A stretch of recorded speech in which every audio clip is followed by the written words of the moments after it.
Hello everyone. Tonight, we open the door to one of history's strangest jobs, being a concubine in tribal and ancient societies. Not quite wife, not quite servant, but always someone's possession. From being traded as tribute like livestock with Ilano, to spending hours weaving ritual cloth, only to be replaced by the next young arrival, to living in silence so strict that even your sighs were reported to guards. This was daily life inside compounds built more like prisons than palaces. If you're new here, take a moment to like the video and subscribe only if you genuinely enjoy wandering into these forgotten corners of human history with me. And tell me in the comments where you're watching from and what time it is there. I love imagining one of you listening in bed at 2 a.m. while another is catching this over breakfast, halfway across the world. Now, soften the lights, maybe pour yourself a cup of tea, and let the quiet hum of the room become our backdrop. We're stepping into a world of temples, rituals, and silence where beauty was obligation, and memory was often erased. Let me tell you about the person you could have been. Not the one scrolling this video on a couch with crumbs on your shirt, but the one born into a world where your very body was already a transaction. If you were unlucky, or depending on who's asking, lucky, you might not have even arrived in that household by birth. You might have been captured in a raid, paraded back like a prize goat, and handed over as tribute to a chief, priest, or warlord. Congratulations, you're now a concubine in training. If you'd been born into a powerful family, things wouldn't have been much softer. Maybe your father decided that sending you as companion to a ruler was the best way to keep political ties strong. Forget your personal dreams, your womb was basically a diplomatic gift basket. This was the entry-level contract for so many women across early states and tribal systems. From Mesopotamia to West Africa to Imperial China, concubine, second-class wife, eternal bargaining chip. You might be thinking, well, at least they were in elite households, so better than starving. That's cute. Let's remember, elite household meant you were now furniture with a pulse. You weren't quite a servant, because servants could leave eventually.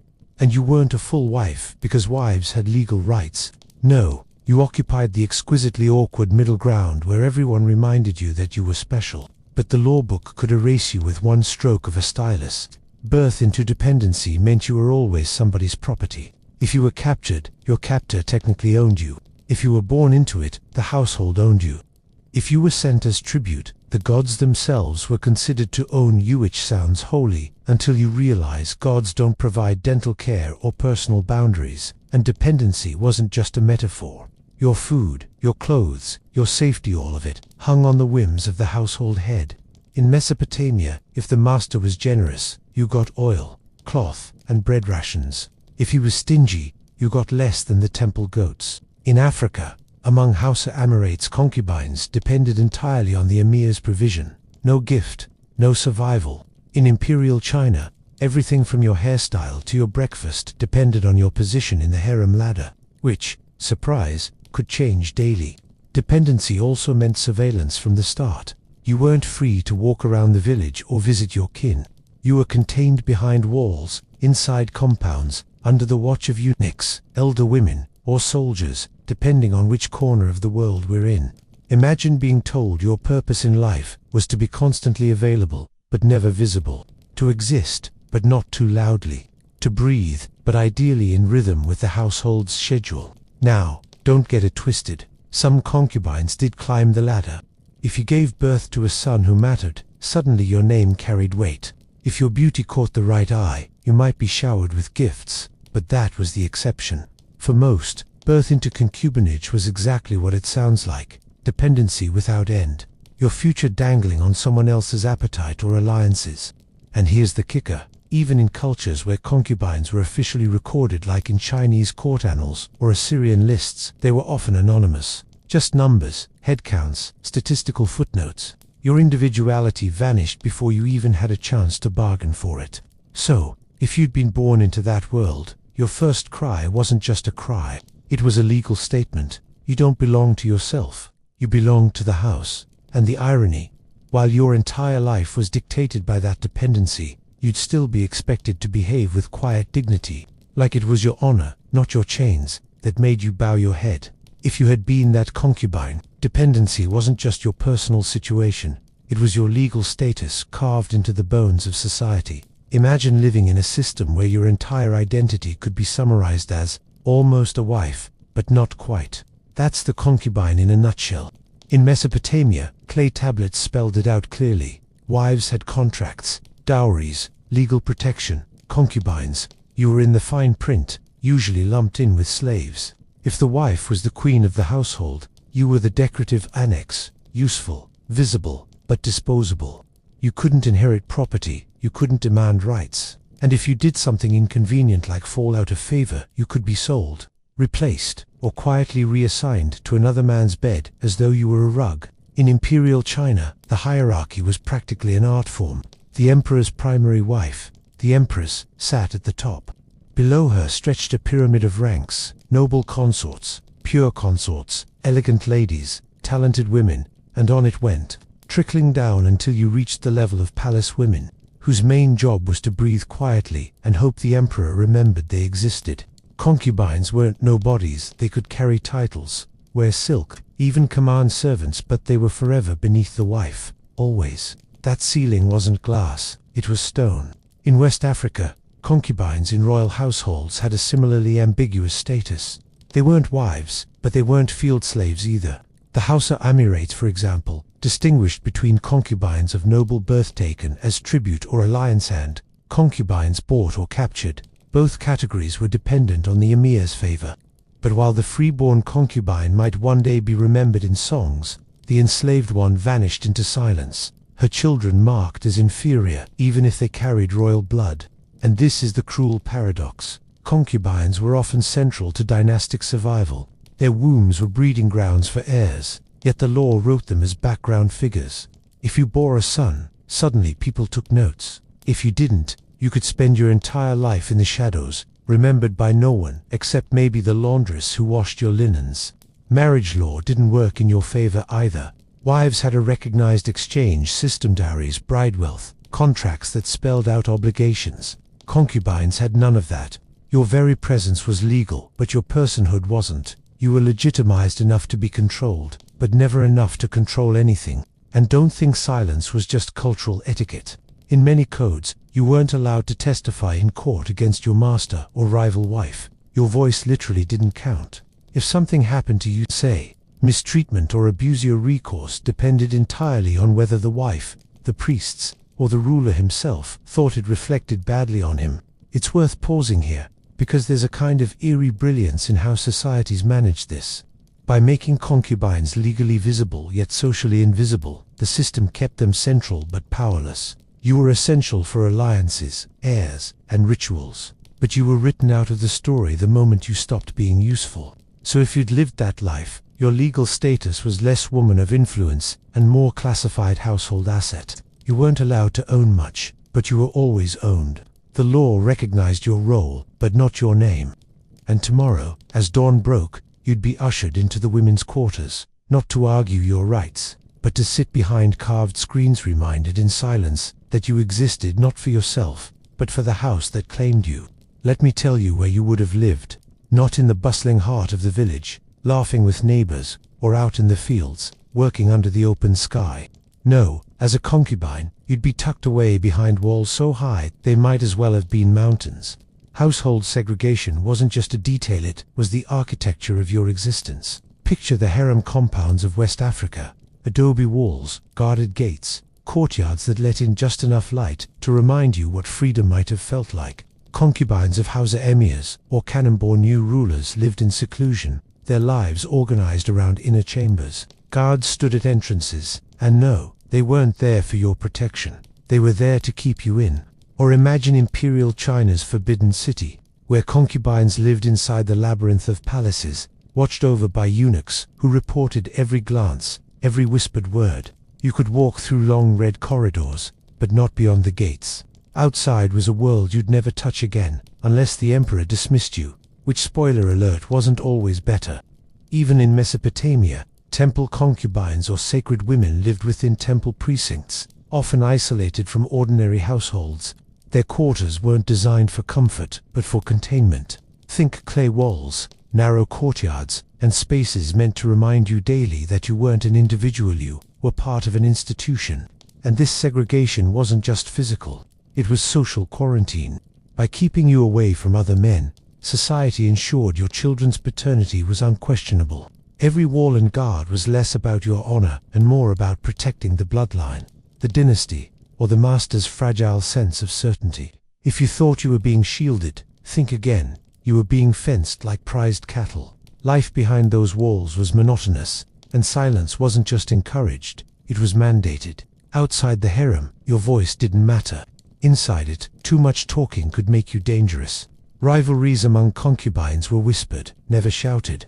Alliances formed in embroidery rooms or while fetching water, but always under the weight of surveillance. Even the architecture reinforced hierarchy. In Chinese harems, rooms were assigned according to rank, the closer chambers reserved for higher-ranked consorts, the outer ones for women so low in favor they might as well have been forgotten. In African emirates, the most favored women lived closest to the ruler's quarters. Where you slept at night wasn't just about comfort, it was a daily reminder of your place in the ladder. And don't romanticize it. These weren't gilded cages filled with scented cushions and endless leisure. They were workspaces, sites of production. You spun, wove, prepared food, kept yourself perpetually presentable. The walls might have hidden you from the outside world, but they also forced you into a constant theater of obedience for those on the inside. If you ever tried to slip out to visit kin, to see the market, to breathe, you'd risk punishment. At best, demotion. At worst, death. The walls weren't just stone. They were the guarantee that your life belonged entirely to someone else. So if you'd lived then, your mornings wouldn't begin with a stroll to buy bread. They'd begin with the creak of guarded gates, the whisper of women who'd lived the same day 1,000 times before, and the knowledge that even the open courtyard above your head was still a cage. And from there, the day wouldn't ease. Because the walls didn't just contain youth, they funneled you straight into rituals that reminded you, over and over, exactly who you existed to serve. Let me tell you about the rituals that would have filled your days. Because being a concubine wasn't just about lying around on embroidered cushions waiting for someone to notice you. No, your life was also a rotating schedule of sacred chores, half domestic, half divine, and none of them optional. If you'd lived in Mesopotamia, you might have been tied to the temple system. That meant preparing food offerings to gods who never ate them, grinding grain until your arms ached, just so a priest could present the bread as if he'd baked it himself. You might have learned the correct way to pour beer into jars for Inanna, or how to dress a statue of a deity without accidentally insulting its cosmic dignity. Forget romantic notions of ritual, think housekeeping with eternal consequences. In some cultures, concubines even acted as ritual attendants. In West Africa, women attached to royal courts prepared sacred cloths and costumes for ceremonies. Silence was demanded not because you were holy, but because the ritual wasn't about you, it was about making the ruler look like the bridge between human and divine. You were the background chorus in a very expensive stage play. And then there was the daily grooming ritual. Don't picture it as spa-like pampering. This was work. Oiling your hair, painting your eyes, adorning your body. It wasn't leisure, it was obligation. In imperial China, beauty was ritualized to the point of choreography. You were expected to keep yourself presentable, not just for the ruler, but for the entire bureaucratic machine that measured favor in silk and powder. Every layer of rouge was an offering, not to yourself, but to the hierarchy that owned you. Silence was part of these rituals too. In temples, in harems, in palaces, you were expected to perform devotion without commentary. Even laughter could be read as irreverent. Ritual wasn't about spontaneity, it was about control. The gods were watching, the priests were watching, the eunuchs were watching, and heaven help you if you poured the oil in the wrong direction. And don't imagine these obligations were quick. Rituals stretched for hours. A morning might be consumed entirely with preparing incense, weaving textiles for ceremonies, or rehearsing hymns you weren't even allowed to sing outside the temple. Every action was inspected. If your hands trembled, it wasn't fatigue, it was interpreted as impurity. If your voice cracked, perhaps you'd offended a god. You didn't just light a lamp, you carried the weight of cosmic order on your clumsy fingers. Across cultures, ritual linked concubines to fertility. In India's Devadasi system, women attached to temples were often absorbed into rituals meant to embody divine sexuality and cosmic continuity. Again, don't mistake this for empowerment. You weren't chosen so much as conscripted. Your body became a symbol, your silence the proof that the system was working. So if you'd lived that life, your day might have started not with coffee, but with incense smoke curling into your nose while you bowed before an idol, pretending you didn't notice your knees aching. You'd have polished offerings, folded sacred cloths, and recited formulas you barely believed. And while doing all that, you'd keep your face neutral, because in ritual, your feelings were irrelevant. And when the ritual ended, you weren't done. Because the same hands that poured oil for the gods were the same hands expected to cook grain for the household, or spin thread until your fingertips blistered.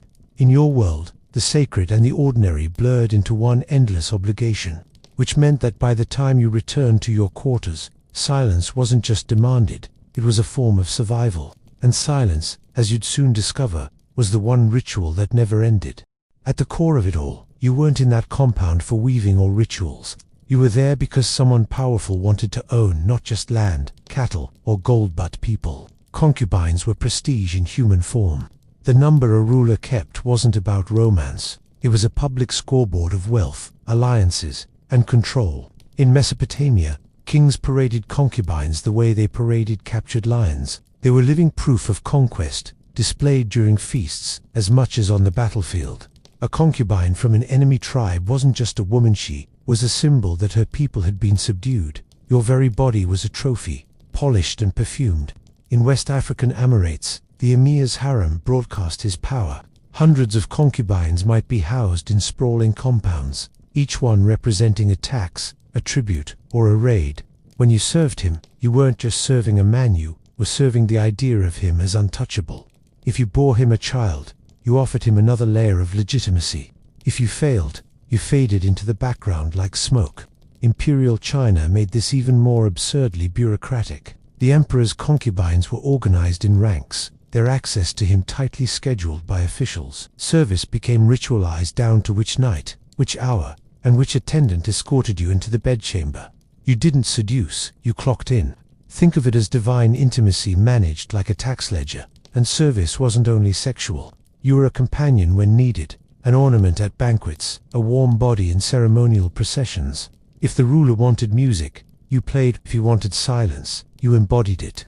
You might be sent to serve guests, pour wine, or stand behind a throne like a particularly decorative coat rack. Whatever your exact task, the function was always the same, to reinforce the grandeur of the one who owned you. Of course, your status depended on his mood. One favor could lift you into influence jewels, silks, maybe even whispers in political decisions. One slip, and you might be discarded, reassigned to temple duties, or married off to a minor official as if you'd been demoted from luxury car to second-hand cart. Your identity was elastic, stretched and shrunk by his desire. And don't forget the politics swirling under the surface. Serving the ruler meant competing with other concubines, each one calculating how to catch his eye or protect her position.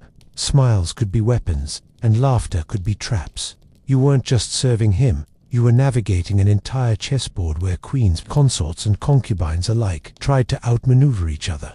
To the outside world, you might have looked like you lived a life of luxury, draped in silks, perfumed with oils, eating food richer than most farmers ever smelled. But luxury isn't freedom. Every bite, every jewel, every touch was proof of dependence. You couldn't claim any of it as yours. It all belonged to the ruler, and by extension, so did you. So your service wasn't devotion. It was survival, dressed up in incense and fine fabric. And as long as you breathed inside those walls, every glance, every gesture was a reminder that you weren't a partner, you were property with ceremonial duties. And once the banquets ended, and the ruler turned his gaze elsewhere, you weren't sent home.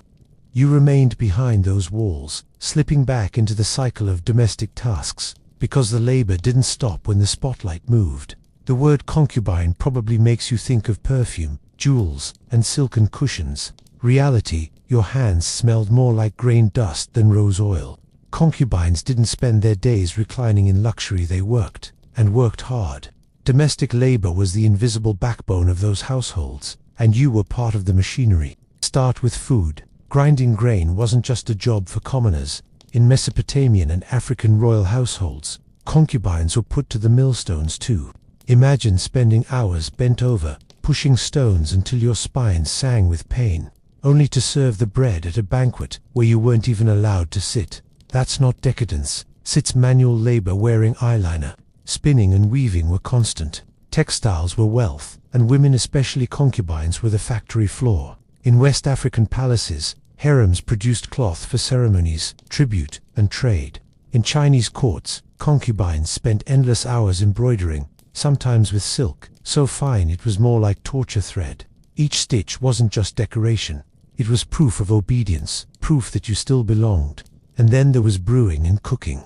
You'd prepare beer or wine you weren't free to drink, stir pots of food you'd never taste until the men were served first. Even temple concubines in Mesopotamia doubled as kitchen staff, feeding priests who wrote the rules that kept you in silence. Domestic labor blurred with ritual duty, cleaning vessels, preparing incense, arranging offerings. You weren't just feeding mouths, you were feeding gods and men who claimed to speak for them. Childcare fell on you too, not just your own, if you had any, but the children of the household. Concubines often doubled as wet nurses or caretakers. You could spend your mornings soothing another woman's child, even the wife's, because your body wasn't yours to assign. If you bore children yourself, you raised them under constant anxiety. Would they be acknowledged, or erased from the lineage entirely? The irony is sharp here. Outsiders might see concubines as parasites, women of leisure fattened on royal wealth. But in reality, your days were full of work that built and sustained that very wealth. You weren't lounging, you were producing food, cloth, children, ritual order, and you did it under watchful eyes that never let you forget you were replaceable. Domestic tasks were also politics in disguise. Who served at the ruler's table mattered. Who wove the ritual garments mattered. If you were chosen for these roles, it meant you were still in favor, still useful. If suddenly you weren't summoned, weren't assigned tasks, the silence was louder than any words. It meant you were slipping down the ladder, becoming invisible. And don't think of labor as grounding or communal. Yes, you might sit beside other women at the mill or loom, but companionship was poisoned by rivalry. Every glance measured, every word weighed. You were always performing, even while pounding barley or spinning flax, because one misstep could become the gossip that defined your next week. So if you'd been a concubine, your hands wouldn't have been soft from idleness. They'd be calloused, lined with cuts from weaving, bruised from grinding stones. And when people spoke of you, they wouldn't mention the ache in your back or the dust in your lungs.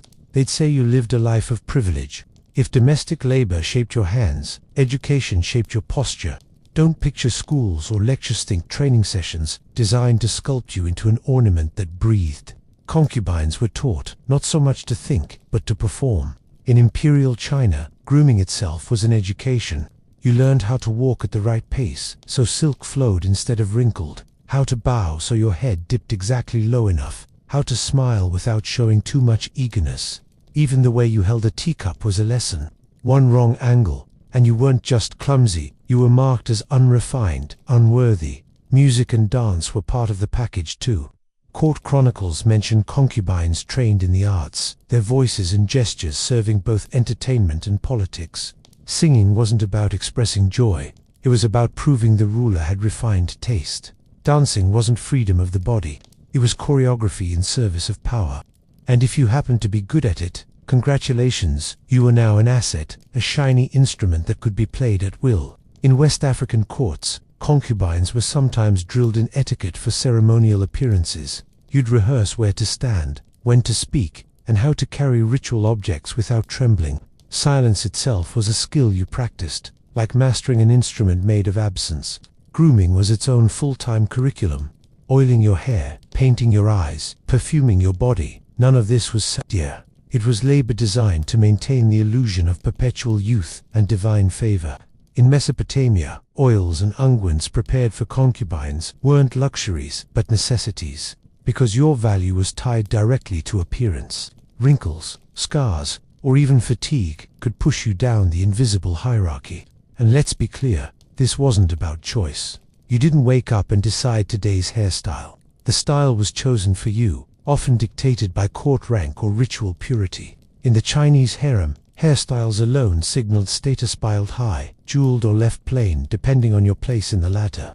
One slip, and you weren't just unfashionable, you were disrespecting the order that ruled your life. This grooming could be punishing. Lead-based cosmetics in China poisoned skin. Constant application of oils clogged pores. Elaborate hairstyles meant hours of sitting still while attendants tugged at your scalp. You weren't being pampered. You were being sculpted into a living emblem, one hairpin at a time. Education, grooming, silence, it all came together to erase spontaneity. Your laugh had to be measured, your movements rehearsed, your body a carefully maintained display case for the ruler's prestige. And the bitter joke, all that training, all that grooming, didn't guarantee favor. You could be perfect in every step, every note, every polished gesture and still remain invisible if someone else caught the ruler's eye. So if you'd been a concubine, your mornings might have begun with servants tugging and pinning your hair until your scalp ached, your afternoons filled with lessons in posture, your evenings spent practicing songs that weren't yours to sing. And through it all, you'd smile because the point wasn't you. The point was the household, the ruler, the gods. And as night fell, you wouldn't be done. Because while grooming polished your surface, the real question was always looming. Who had access to that surface, and under what rules? Access to you wasn't spontaneous, passionate, or even private. It was regulated, managed, filed somewhere between grain storage and tax records. Concubines weren't free lovers, they were scheduled resources. Take imperial China again. The emperor's encounters with concubines were so tightly controlled that officials logged who spent the night, what time she arrived, and sometimes even whether the dragon robe was properly folded at the end. You didn't seduce the son of heaven, you were escorted, bathed, inspected, and delivered like ceremonial cargo. If he called, you went. If he didn't, you stayed invisible. Intimacy wasn't a choice. It was a bureaucratic event. In African harems, access to concubines was guarded by eunuchs or trusted soldiers, not for your safety, but to guarantee that every child born could only belong to the ruler. Paternity was a matter of politics, so your body was essentially a locked vault, constantly under surveillance. Guards ensured that no rival bloodline slipped in to contaminate dynastic math. In Mesopotamia, concubines tied to temples were subject to religious regulation. The sacred marriage rituals where rulers, symbolically coupled with priestesses or concubines to renew fertility, weren't candlelit affairs. They were public performances, overseen by priests, witnessed by onlookers, and later immortalized in hymns. Imagine your private life written into clay tablets by scribes who couldn't mind their own business. And don't assume this meant constant intimacy. Most concubines never saw the ruler often. Some were never summoned at all, their lives spent waiting for a call that never came. They were maintained like livestock on reserve, fed, adorned, trained just in case. The cruel irony. Even being ignored was still part of the regulation, because it meant you were still accounted for, still on the roster. Access was also political currency. A concubine who bore a son could rise in influence overnight. But if another concubine's child threatened succession, suddenly your access might be cut, your nights reassigned to someone else. Desire had little to do with it. Regulation did. You weren't chosen for passion. You were chosen for convenience, alliance, or cosmic symbolism. And when regulation failed, punishment followed. Unauthorized intimacy, whether real or just rumored, was catastrophic.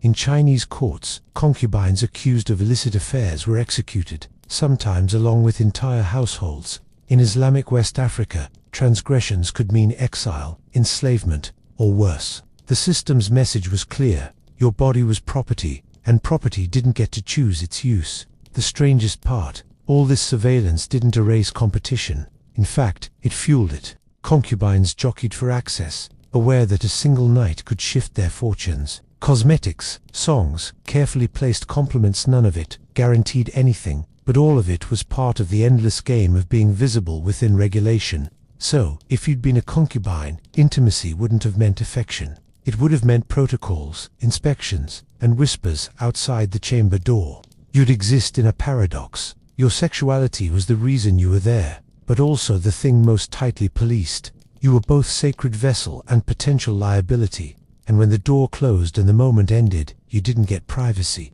You got gossip, notes in court records, rumors in the servants' quarters. Even your silence could be interpreted, and often was, which meant the next morning, when you stepped back into the courtyard, it wasn't just other concubines watching you, it was the entire machinery of power, measuring what you'd given, what you hadn't, and how long you'd stay useful. If intimacy was regulated, children were weaponized. The moment you carried a child, your body stopped being just a body, it became a battlefield. In households where lineage determined power, concubines weren't just companions, they were wombs in competition, each one carrying the possibility of altering dynastic history. In imperial China, bearing a son could catapult you from obscurity to power. The emperor's favor might fade, but a boy could keep your name alive in the court's memory. Suddenly, you weren't just another silk-draped shadow. You were the mother of a potential heir. Concubines who succeeded in this became formidable, sometimes outmaneuvering empresses themselves. But with that power came danger, jealousy, rivalries, whispered accusations of witchcraft. Your child wasn't just a blessing, it was a threat to every other woman in the compound. In Mesopotamia, it was no different. A concubine's son could be acknowledged as legitimate, particularly if the chief wife was barren, but legitimacy was never guaranteed. Inheritance laws were slippery, and recognition depended on the father's will, which meant you might raise your son with the constant dread that one clay tablet could erase him from succession. In West Africa's royal courts, concubines' children often swelled the dynastic pool. Emirs and chiefs fathered dozens of sons, each linked to a concubine with her own faction of allies.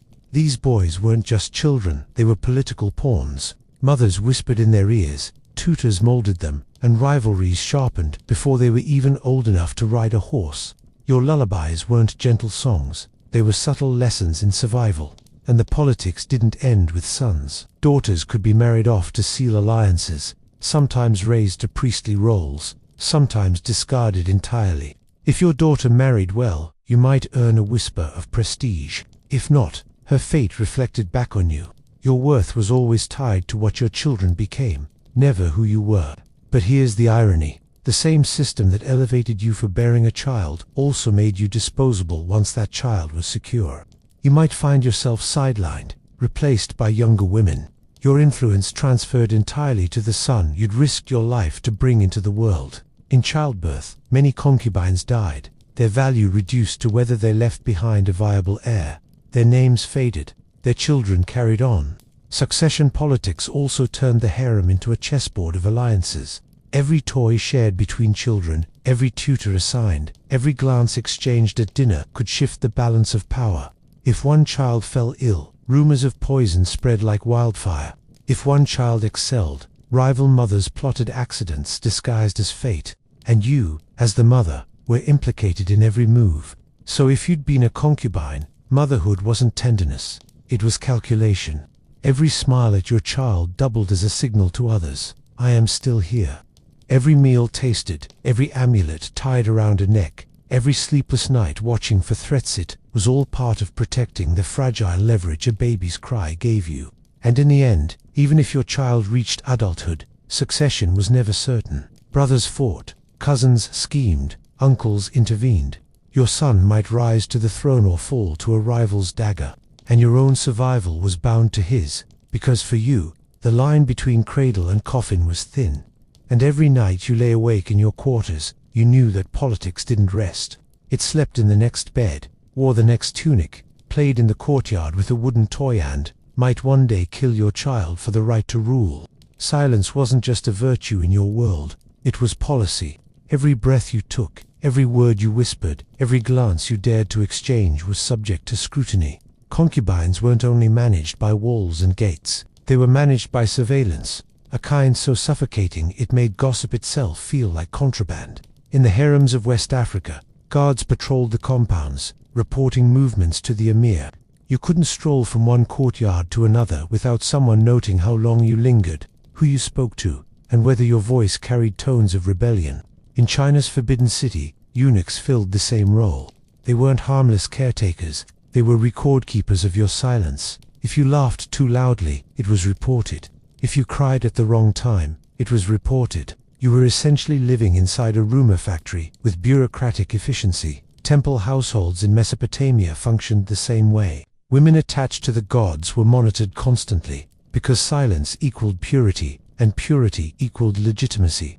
If you were caught speaking too freely, it wasn't just inappropriate, it was heretical. Imagine every idle complaint, the bread's stale, my back hurts, interpreted as an insult to divine order. And here's the eerie part. Silence wasn't passive, it was performative. You had to sit quietly at meals, your eyes lowered, your voice restrained, but that restraint itself was watched and judged. Too silent, and you looked suspicious. Not silent enough, and you looked dangerous. It was a balancing act in which the very absence of words carried political weight. Surveillance extended into every corner of your life. Tutors reported not just what children learned, but what their mothers whispered. Servants carried tales, willingly or under pressure. Even fellow concubines could betray you, spinning your casual sigh into an accusation of disloyalty. Every conversation had an audience, even if you couldn't see it. And don't think privacy came with intimacy. Encounters with rulers or priests were rarely private. Attendants prepared you, escorted you, documented your presence. Afterwards, whispers filled the corridors. Your silence was never your own, it was borrowed, repackaged, and interpreted by others. The irony, of course, is that concubines were often accused of intrigue. Chronicles brim with tales of whispering women, manipulating rulers, scheming in shadows. But the reality was closer to this. You couldn't sneeze without someone recording it, and any word you spoke could be twisted into evidence of conspiracy. You weren't a free manipulator.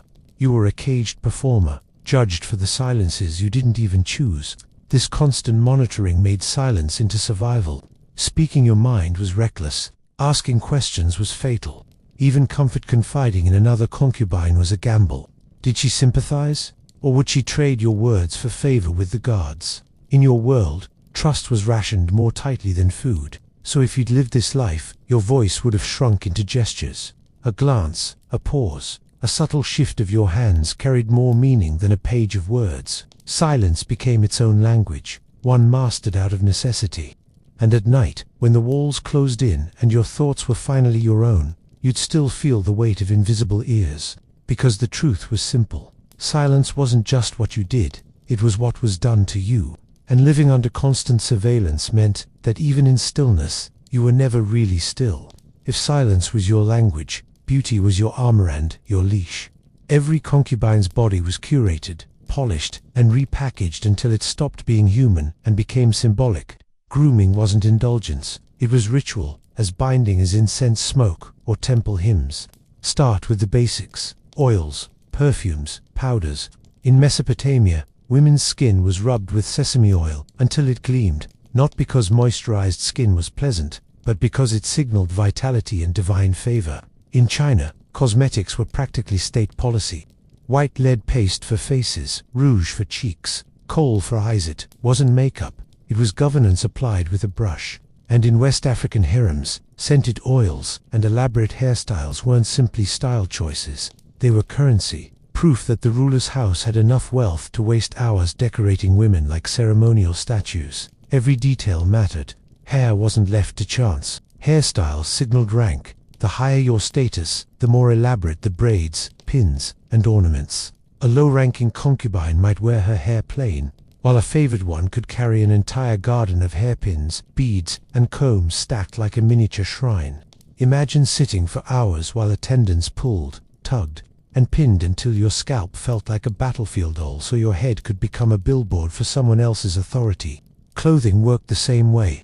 In imperial courts, the quality of silk you wore announced your place in the hierarchy. Concubines of higher rank wore brighter colors and heavier embroidery, while those at the bottom wore muted tones that reminded everyone they were barely visible. In African Emirates, fine indigo-dyed cloth distinguished women closer to the ruler. Linen, wool, silk, indigo. Your wardrobe wasn't about your comfort.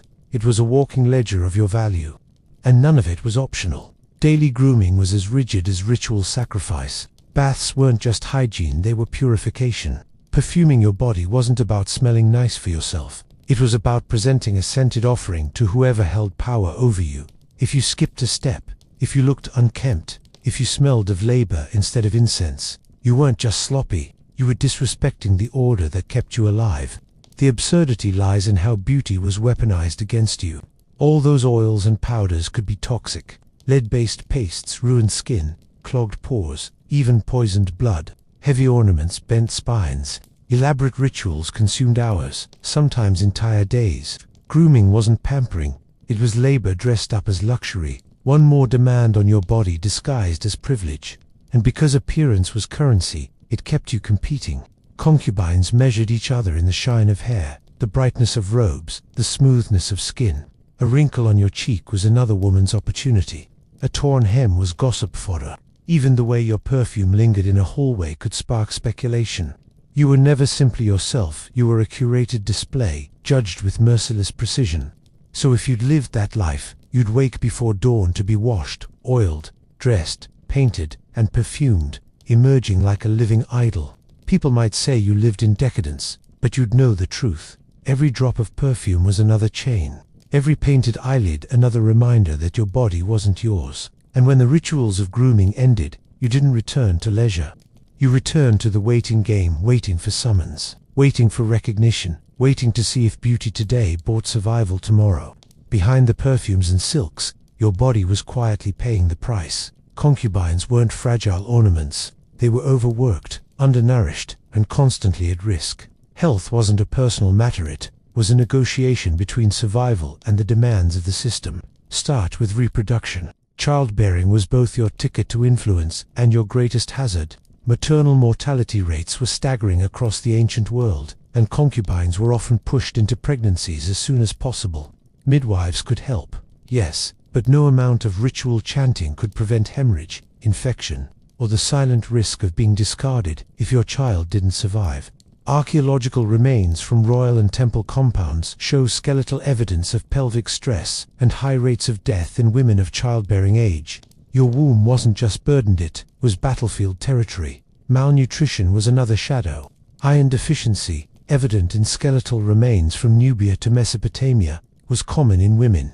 Even in wealthy households, concubines didn't always eat the richest foods. Diet was rationed by rank. The empress or primary wives dined on choice cuts. Concubines lower in status often lived on bread, grain, and scraps. Perfumed and powdered, yes. Adequately nourished, not always. Diseases thrived in compounds where dozens, sometimes hundreds, of women lived together in close quarters. Infections spread easily. Skin ailments from toxic cosmetics, respiratory issues from incense-filled chambers, eye problems from constant coal application. All of these were occupational hazards. Beauty didn't just demand effort, it extracted health. The risks weren't only physical, psychological strain was baked into the system. Living under constant surveillance, stripped of autonomy, competing for favorite, produced anxiety long before psychologists gave it a name. The silence expected of you wasn't peaceful. It was suffocating. Imagine never speaking freely, never walking outside unobserved, never being certain your child would survive the night. That's not serenity. That's institutionalized stress. An illness carried political consequences. If you fell sick, you weren't just a patient, you were a liability. In China, illness among concubines could mean instant removal from court life. In African Emirates, a sick concubine risked being cast aside to make room for healthier women. In Mesopotamia, illness was often interpreted as impurity, even divine disfavor. So being sick wasn't just about survival, it was about being judged unworthy. It's worth remembering, too, that not all concubines entered these households voluntarily. Enslaved women bore the additional scars of physical abuse and malnutrition from earlier lives. Their bodies already weakened, they entered compounds only to face the same relentless demands. The system recycled suffering, polished it, and called it service. The irony is sharp here. You might have looked like the embodiment of beauty and vitality, but your bones, if unearthed thousands of years later, would tell a different story. Signs of anemia, worn joints, stunted growth in children, stress fractures. The archaeological record whispers what chronicles rarely admit. Behind the silks and rituals, concubines lived hard, dangerous lives. So if you'd been one of them, your days would have been spent balancing on the knife's edge of expectation. Too frail, and you vanished. Too fertile, and you became a target. Too outspoken, and you risked punishment. Your health was never yours to protect. It was a communal resource, drained for heirs, labor, and appearances. And even on days when your body betrayed you, you still had to sit upright, perfumed and painted, pretending everything was intact. Because in the world of concubines, weakness wasn't treated, it was replaced. For all the walls, silks, and silence, you weren't entirely powerless. Concubines often held a kind of influence, quiet, slippery. and dangerous that never appeared in the law codes but pulsed through the corridors of power. It wasn't official, and it certainly wasn't safe, but it was there, tucked between whispers and glances. In imperial China, some concubines wielded enormous sway simply because they were mothers of sons. If your boy was in line for succession, suddenly officials started visiting your quarters more often, conveniently offering advice over tea. You weren't voting in councils, but you were feeding words into ears that mattered. The same system that silenced you in public gave you room to maneuver in private, if you were bold enough to use it. Mesopotamian records hint at similar dynamics. Letters survive from women in royal households, concubines, and wives petitioning kings, lobbying for resources, and influencing appointments. Their names rarely survived history, but their voices did, tucked into clay tablets that outlasted the men who tried to erase them. Imagine being told you were property, then slipping instructions into a letter that shaped a military campaign. That was the paradox. Erased in law, yet etched in power. In West Africa, concubines of emirs could act as informal intermediaries. A well-placed word during a private conversation might sway decisions about alliances, trade, or punishments. But influence wasn't a throne, it was quicksand. Favor could vanish overnight, and a concubine who whispered too effectively risked being branded manipulative or treasonous. You were always one rumor away from exile. And here's the catch. Your influence depended on invisibility. You couldn't stand up in court and declare your will. You had to smile in the right moment, compliment the right robe, mention a piece of advice as though it were casual chatter. Too forceful, and you looked threatening. Too timid, and you disappeared. It was a political tightrope, performed in silk slippers on marble floors. Of course, chronicles loved to exaggerate this influence. Historians and moralists painted concubines as schemers, seductresses, or villains. If a dynasty collapsed, it was convenient to blame the women in the shadows. It made a better story than admitting men in power made terrible choices. So while some concubines truly steered events, many were scapegoated, their silence rewritten as sinister plotting. But real or imagined, the perception of your influence gave you leverage. Rival factions courted you, hoping your pillow talk might align with their agendas. Servants looked to you for favor, eunuchs for bribes, even priests for hints of the ruler's mood. The irony: everyone acted like you held keys to hidden doors, when in truth, you were fumbling in the dark like everyone else. If you'd been one of them, your evenings might have been a study in performance, a casual comment over wine, an anecdote told just loud enough for the right ears. You'd learn to weaponize the smallest things: your silence, your laughter, your timing. Every gesture became potential influence, and every misstep potential ruin. Because behind the scenes, you could sometimes bend the branches of power, yes, but you could never escape the roots. You weren't writing the laws, you weren't issuing decrees. You were whispering in a system designed to mute you, and that whisper could echo through empires, or choke you if it grew too loud. For every whisper of influence, there was a louder truth. You were replaceable. Completely, terrifyingly replaceable. A concubine's status was never fixed. It lived and died on the shifting tides of favor, politics, and sheer chance. In the harems of West Africa, new women arrived constantly, captives from raids, gifts from allies, purchases from markets. Each arrival chipped away at your security. One day you were a favored attendant, the next you were background decoration, shoved further down the compound hierarchy. Your prestige could vanish the moment a younger, more politically useful woman walked through the gates. In imperial China, demotion was codified. Records describe concubines stripped of titles, dismissed from palaces, or reassigned to menial work. If the emperor's interest drifted, so did your rank. Some women ended up in remote convents, their one silk robes replaced by coarse cloth, their names scrubbed from court registers. It wasn't scandal, it was procedure. Mesopotamian households were no kinder. Concubines given as tribute could just as easily be passed along again, transferred like cattle in the next political negotiation. Imagine living your entire life aware that your body might be tomorrow's diplomatic offering. Continuity, identity, forget it too, were a pawn on a board where you didn't even know the rules. Even children didn't guarantee security. Yes, bearing a son could elevate you. But if that son died, or if rival factions gained the upper hand, you might find yourself quietly erased, your quarters reassigned, your jewelry redistributed. Archaeological records show women buried without markers in compounds where queens and rulers received lavish tombs. One body remembered, the other forgotten, replacement written in bones. And let's not romanticize retirement. Older concubines often lingered in the background, their youth and utility drained. Some became attendants to newer women, guardians of rituals, or simply invisible presences in the compound. It's the ancient equivalent of being demoted from center stage to backstage crew. Still in the theater but no longer part of the play. Punishment hovered to step out of line, speak too freely, form alliances too obviously, or get caught in rumors. And replacement wasn't just demotion, it was exile, enslavement, or execution. Concubines accused of misconduct in China were forced to drink poison.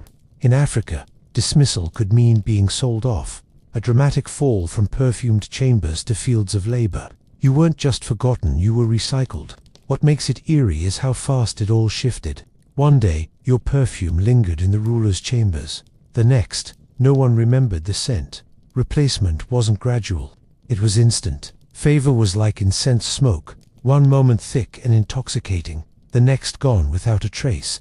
So if you'd lived that life, every smile, every gesture, every ritual wasn't just about survival. Today it was about holding off the inevitability of tomorrow. You would have learned that your body was valuable only as long as someone else said it was.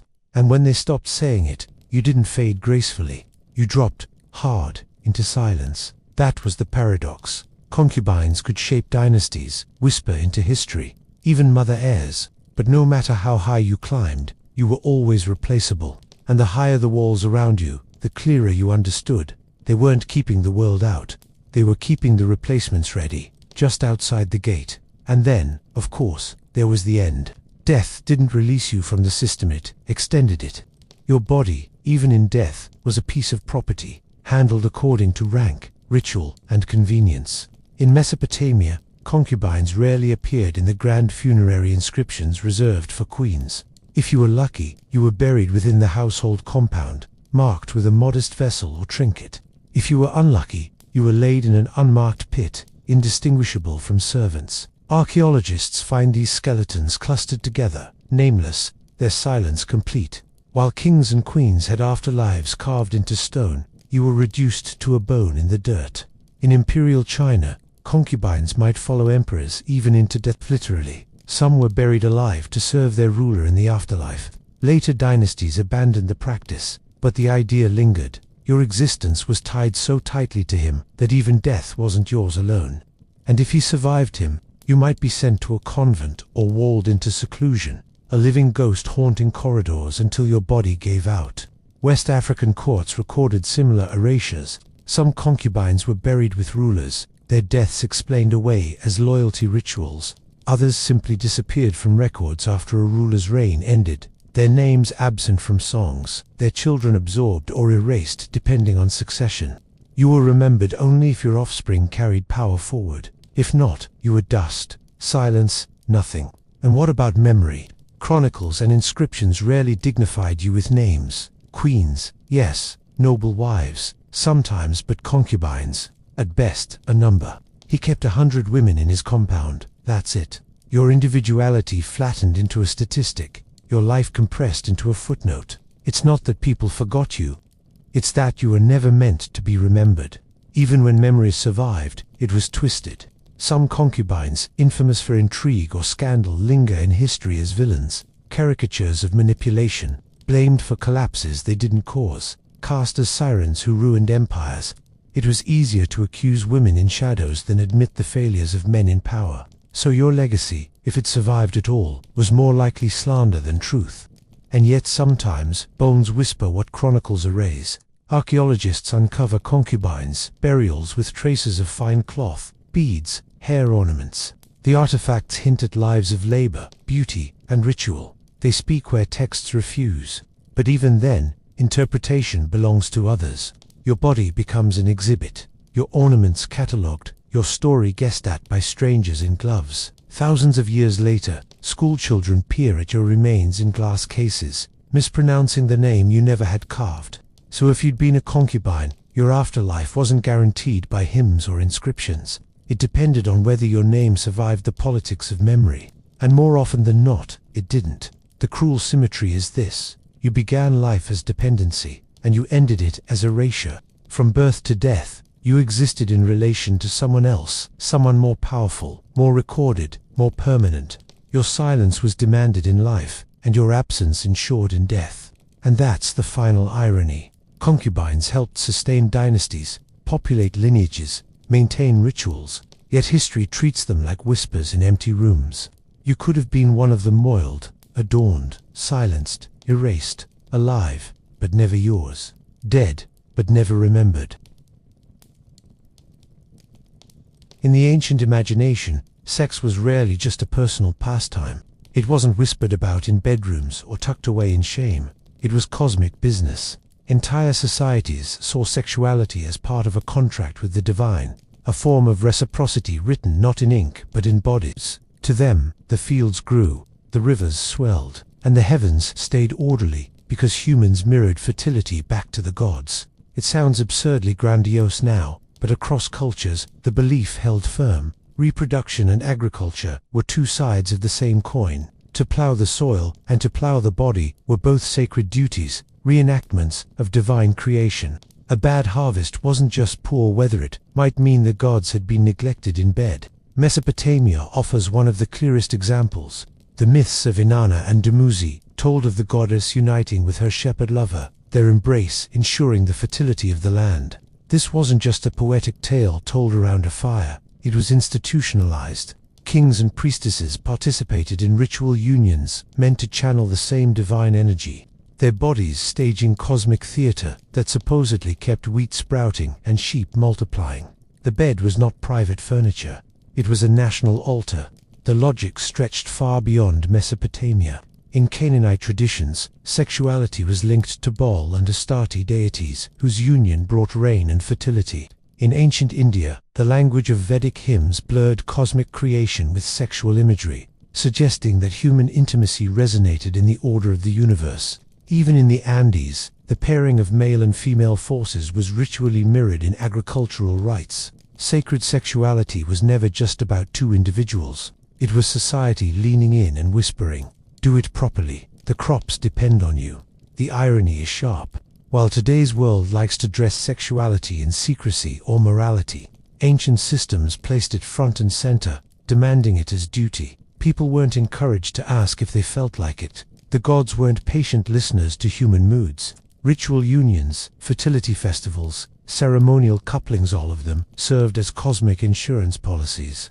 If the rains failed, someone must have slipped in their devotion. And yet, for all its grandeur, this duty was practical. These societies depended on agriculture in fragile climates. Linking sex to fertility was a way of making the invisible forces of weather and soil seem at least partially manageable. If one couldn't control the clouds, one could at least control the rituals. Order in the bedroom was believed to create order in the cosmos. There's something eerie in that certainty.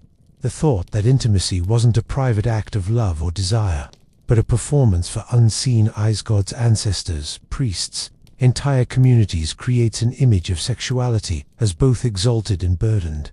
Every embrace could be weighted with cosmic consequence. And once that idea takes root, it doesn't stay abstract. It gets institutionalized, scripted, managed by priesthoods who decide when, where, and how this divine duty should be performed. Which brings the story not to myths whispered in fields, but to the temple complexes where kings and priestesses climbed into ritual beds, convinced they were holding up the universe with nothing more than sweat and ceremony. Nowhere was the idea of sacred sexuality as duty more choreographed than in Mesopotamia, where the so-called Hieros Gamosta sacred marriage was staged like divine theater. Kings didn't just sit on thrones and issue decrees. They were expected to climb into ritual beds and play the role of Dumuzi, the shepherd god, while priestesses embodied Inanna, goddess of love and war. The union wasn't metaphorical. It was physical, and acted as a guarantee that fertility would spill from the temple bed into the furrows of the land. Clay tablets describe these ceremonies with startling detail. Hymns recited in Sumer praised the goddess welcoming her lover, her joy mirrored in the fertility of crops and livestock. Priests observed, scribes recorded, musicians played. This was intimacy turned into public liturgy. It wasn't about passion. It was about rain, grain, and dynastic legitimacy. A king who performed poorly risked more than embarrassment. He risked cosmic imbalance. The bedroom became a weather forecast, and the symbolism wasn't subtle. Inanna's embrace was said to green the fields, to fill the sheepfolds with lambs. The body of the king was a stand-in for the shepherd god, his performance a kind of cosmic maintenance. The priestess wasn't merely a partner. She was a channel for divine fertility, a living ritual object whose body carried the weight of agricultural survival. This wasn't a private act. It was duty pressed into flesh. The political angle was just as sharp. By uniting with Inanna through her priestess, the king declared himself chosen, legitimated not just by armies or bureaucrats, but by the goddess herself. Sexual union was statecraft. The throne and the bed were stitched together so tightly that to question one was to endanger the other. Every heir born afterward carried the aura of divine approval. It's worth remembering that the sacred marriage wasn't a nightly event. It was ritual, tied to the New Year festival and agricultural cycles. But its impact lingered year-round. Citizens believed their prosperity hung on that one union, that the god and goddess had been properly satisfied, and that the fields would yield. Imagine planting seeds while wondering whether your king had adequately pleased a goddess in a temple chamber months earlier. The absurdity was practical. It turned sexuality into the weather system of society. Archaeology bears out the seriousness. Temples dedicated to Inanna were furnished with ceremonial beds, and hymns inscribed on tablets survive to this day, praising the king's virility and the goddess's satisfaction. These weren't romantic poems. They were policy documents in poetic form, confirming that sacred duty had been carried out. The eerie beauty of it lies in the inversion. Today, intimacy is considered private, almost hidden. In Sumer, it was central, ritualized, sanctified. People didn't avert their eyes from sex. They expected it to uphold the balance of heaven and earth. And the priests, ever practicable, managed the process, ensuring that divine order flowed from the temple chamber into the granaries. But Mesopotamia wasn't the only civilization to see sexuality as a tool of ritual obligation. Far from it. As one culture institutionalized the sacred marriage, others built entire traditions around temple service, where women were married, not to kings, but to gods themselves. If Mesopotamia tied sexuality to kingship, India bound it directly to the gods. The Devadasi system, literally servants of the deity, was a practice where girls were ritually married to temple idols, their lives consecrated to divine service. No husband, no dowry, no family inheritance. Their spouse was a god of stone or bronze, and their duties stretched far beyond lighting lamps or singing hymns. From the moment of dedication, a Devadasi's body was reframed as sacred property. Her sexuality wasn't private, it was subsumed into ritual. Union with patrons or priests was interpreted not as personal choice but as continuation of divine intimacy. The goddess accepted her through the temple, and society justified her availability as holy duty. The act wasn't framed as indulgence.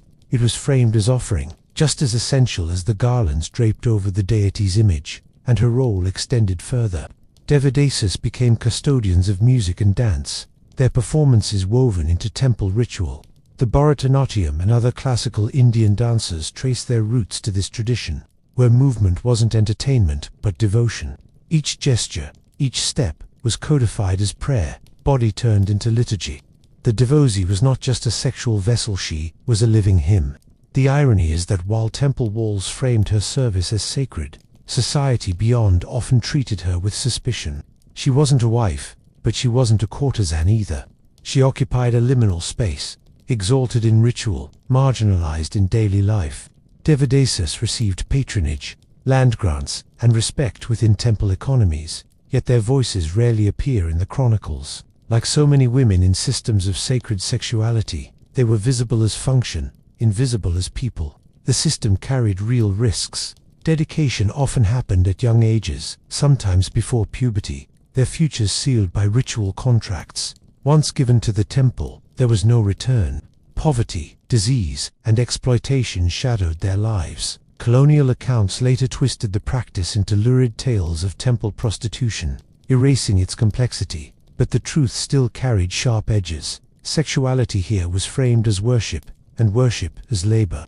And yet, devotees preserved immense cultural knowledge. They trained in music, dance, and ritual arts that sustained India's temple traditions for centuries. Their bodies carried an archive of divine duty, each performance an enactment of myth, each embrace reframed as service to the deity.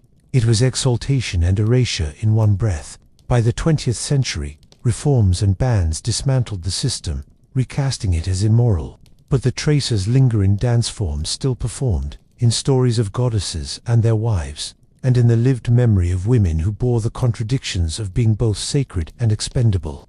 What makes it unsettling is how normalized it was. Entire communities accepted that a girl's body could be married to stone and then offered to men under the guise of ritual. It wasn't scandal, it was duty, and in that duty, sexuality became less about desire than about continuity. The goddess must be pleased, the temple must thrive, the cosmos must remain in balance, and India was not alone.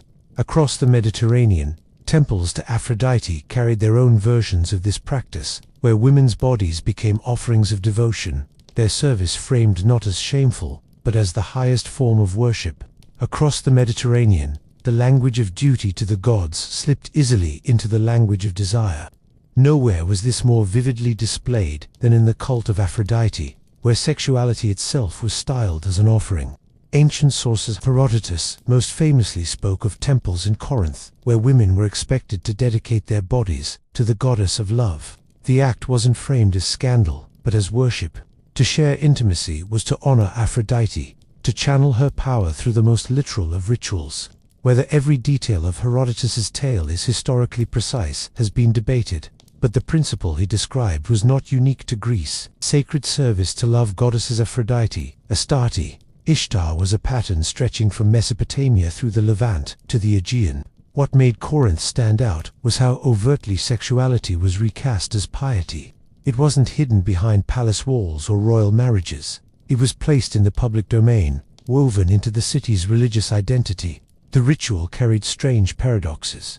On one hand, women engaged in temple service could earn wealth, gifts, and visibility. They weren't confined to domestic roles. Their bodies became channels of divine favor, their service a civic duty. On the other hand, their individuality evaporated. They weren't wives, they weren't citizens in the fullest sense, they were vessels of the goddess, interchangeable in the eyes of the cult. To give oneself was to be subsumed into Aphrodite's shadow.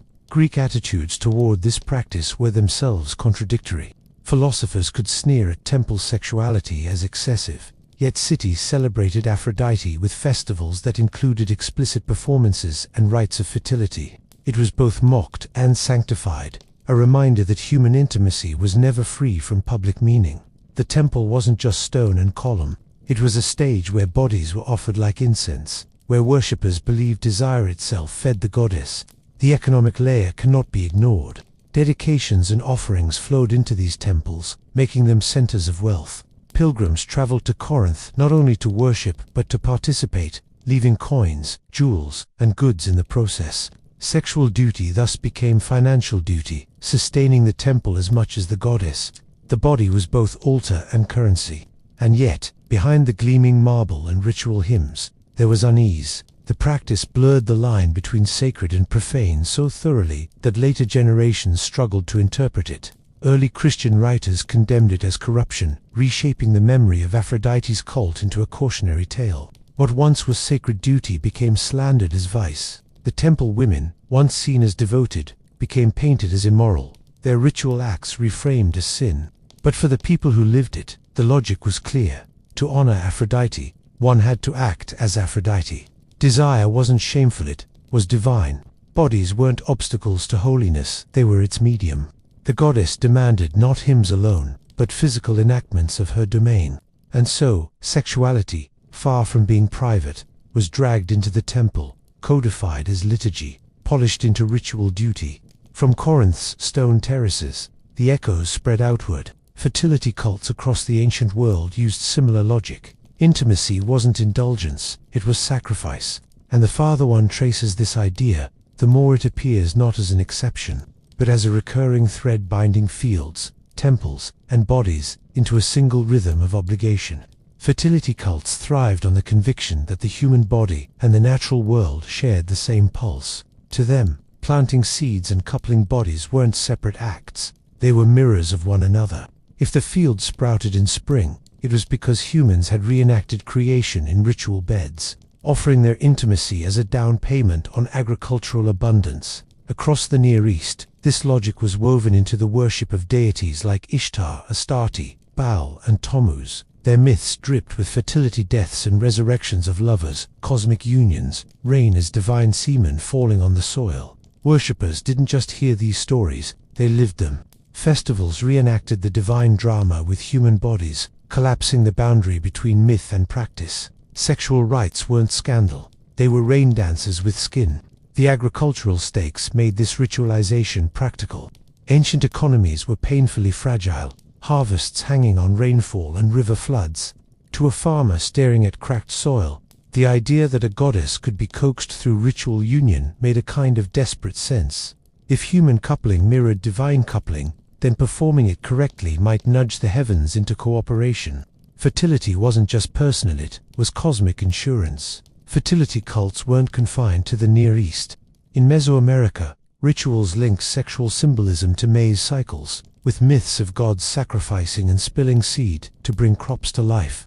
In parts of India, spring festivals celebrated unions as acts of renewal, tying community intimacy to the turning of the seasons. Across cultures, the message echoed: without sexual offerings, the world itself risked withering. The rituals weren't always literal couplings. Sometimes they appeared in symbolic gestures, plowing furrows with phallic implements, pouring libations into the earth, staging dances that dramatized union. But often enough, they were physical. Priests, priestesses, and selected participants enacted what myths prescribed. Fertility cults didn't tiptoe around symbolism, they embodied it. And these cults functioned as more than religious stages. They were economic and social hubs.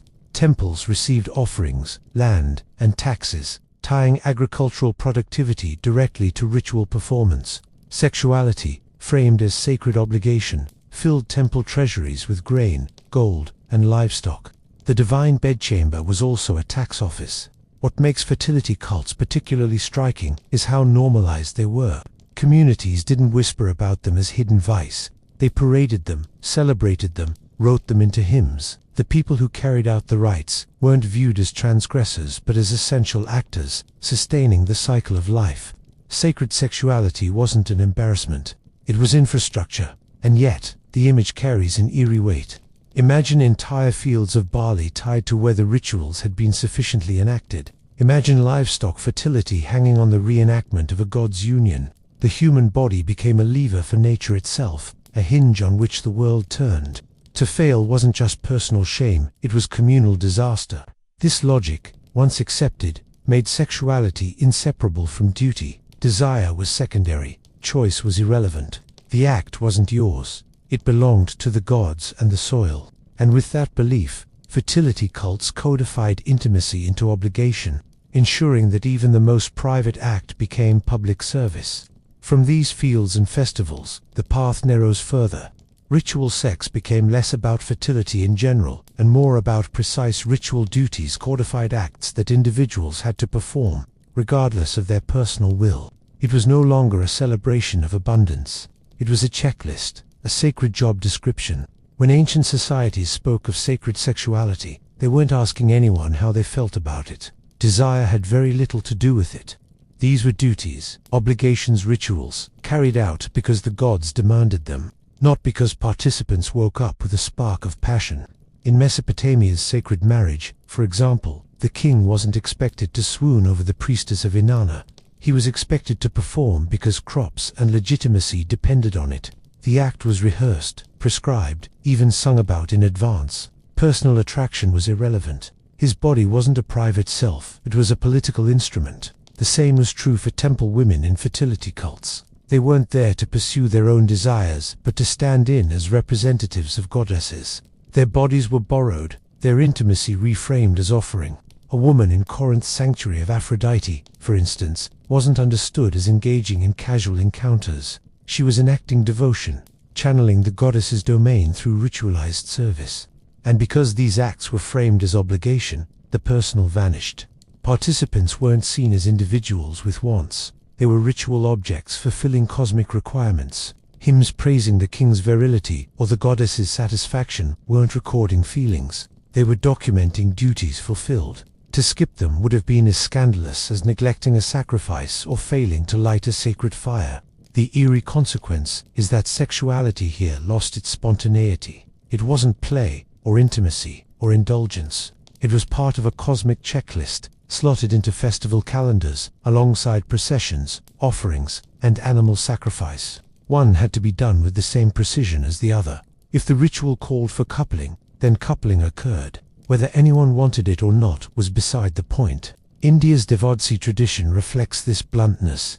Once a girl was dedicated to a deity, her sexuality was redefined as temple service. It didn't belong to her, nor did it belong to her family. It belonged to the god, and through the god, to the community. She couldn't opt out any more than a priest could decide he was tired of chanting hymns. Obligation trumped choice. It's tempting to see this as a precedent. It was, but it also carried a strange dignity in its context. To ancient eyes, fulfilling ritual obligation wasn't humiliation. It was participation in the maintenance of cosmic order. A Devadasi, a temple servant, a priestess in a fertility rite, these women weren't framed as indulging in sin. They were framed as guardians of balance. To them, refusal would have been destabilizing, dangerous, even sacrilegious. Yet the irony hangs heavy. By lifting sexuality into divine duty, societies stripped it of humanity. These rituals often left participants exhausted, nameless, and replaceable. The gods received devotion. The temples received wealth. The participants received obligation disguised as honor. And still, the belief held strong. The cosmos was fragile, and humans had to carry their part of the weight. If that meant bending bodies into ritual scripts, then so be it. From here, the story doesn't lighten. Because if sexuality could be stripped of desire and transformed into obligation, it could also be used as a tool of power binding, not just individuals to gods, but entire dynasties to legitimacy. And that's where the focus shifts. How sacred intimacy became a political weapon as much as a ritual one. Sacred sexuality didn't just bind humans to gods, it bound rulers to power. The union of bodies was reimagined as the union of heaven and earth, with kings and priestesses standing in as reluctant actors in a play written by the gods. In Mesopotamia, the king's legitimacy hinged on the hero's Gamus. Without the ritual union with Inanna's priestess, his rule looked flimsy, his dynasty unblessed. Sexual duty became political theater. The act wasn't about intimacy, it was about optics. Citizens didn't need to see the performance. They only needed to believe that it had happened, and that the goddess had nodded in approval. The throne was stabilized by sweat in a temple bed. Gender carried sharp divisions in these rituals. Men often represented dynastic continuity. Their seed equated with reign, abundance, and lineage. Women became vessels of divine power, their bodies scripted as channels for legitimacy. Priestesses didn't act for themselves. They embodied goddesses, collapsing the boundary between mortal and divine. Their role wasn't optional. It was inherited, ritualized, enforced. The body of a woman became the scaffolding of statecraft. India's Devadasis offer another glimpse of this equation. Though dedicated to gods, they were simultaneously tied to temple patrons and rulers. By aligning themselves with the temple's sacred women, kings displayed piety, wealth, and divine connection. The Devadasi's sexuality wasn't just ritual, it was political capital. She symbolized the ruler's bond with the divine, a living proof that his power flowed from God, rather than mere conquest. And Greece, too, carried this logic. The stories of Aphrodite's sanctuaries suggested that women's bodies honored the goddess and by extension, legitimized the city that sponsored her cult. When citizens dedicated their sexuality to the goddess, they weren't just worshippers. They were affirming the community's bond to divine order, transforming desire into civic duty. The gender dynamic is impossible to ignore. Men's participation was framed as active kings, priests, rulers affirming their right to govern through sacred duty. Women's participation was framed as passive vessels, channels, embodiments, proof. Their voices vanished from the sources, while their bodies remained front and center. The irony. The whole edifice of legitimacy rested on them, yet they rarely owned the authority their service created. Divine legitimacy, in this sense, was fragile. A failed ritual, an uncooperative priestess, an infertile union, any of these could shake confidence in a king's rule. Political stability was tethered to the idea that sacred sexuality had been performed correctly, and that gods had responded favorably. The weather, the crops, the peace of the land, everything was projected onto the outcomes of rituals carried out by reluctant participants in closed chambers. And so, sexuality here wasn't liberation. It was duty framed as legitimacy, hierarchy dressed as cosmic truth. Kings could declare themselves sons of gods, but only if women's bodies provided the stage. The paradox is haunting. Women bore the ritual weight of sustaining power, but power rarely flowed back to them. This logic carried through empires. From Mesopotamian palaces to Indian temples, rulers leaned on sacred sexuality to stitch their authority into cosmic fabric. Desire had nothing to do with it. Politics had everything to do with it. And where politics entered, economics soon followed. Sacred sexuality wasn't just about sustaining dynasties. It was about sustaining temples, the institutions that managed, taxed, and profited from the rituals themselves. Temples weren't just holy spaces. They were economic engines. Behind the incense and hymns, they functioned like banks, tax offices, and warehouses. And sacred sexuality, framed as divine duty, slotted neatly into that machinery. The body became not only ritual but revenue. In Mesopotamia, temples dedicated to Inanna and Ishtar accumulated wealth through offerings tied to ritual unions. Pilgrims brought gifts, fees were levied, and tribute flowed in. Sexual duty didn't just sustain crops, it sustained temple treasuries. The clay tablets that survive don't blush. They tally. Lists of rations, allocations, and temple income reveal how ritualized intimacy was folded into economic systems. Each union, each offering, each festival generated more than piety. It generated profit. India's Devadasi tradition made this link even clearer. Women dedicated to temples were supported by land grants, donations, and patronage. Their role as sacred servants wasn't confined to ritual. They helped sustain the temple as an institution, attracting sponsors who sought divine favor. A wealthy patron might support a devotee, not out of romance but out of obligation, his contribution binding him to the gods through her body. Her life was both devotion and financial asset. The temple's prestige and purse reinforced through her presence. The Mediterranean echoed the same pattern. Accounts of Aphrodite's sanctuaries describe wealth accumulating through the offerings of worshippers.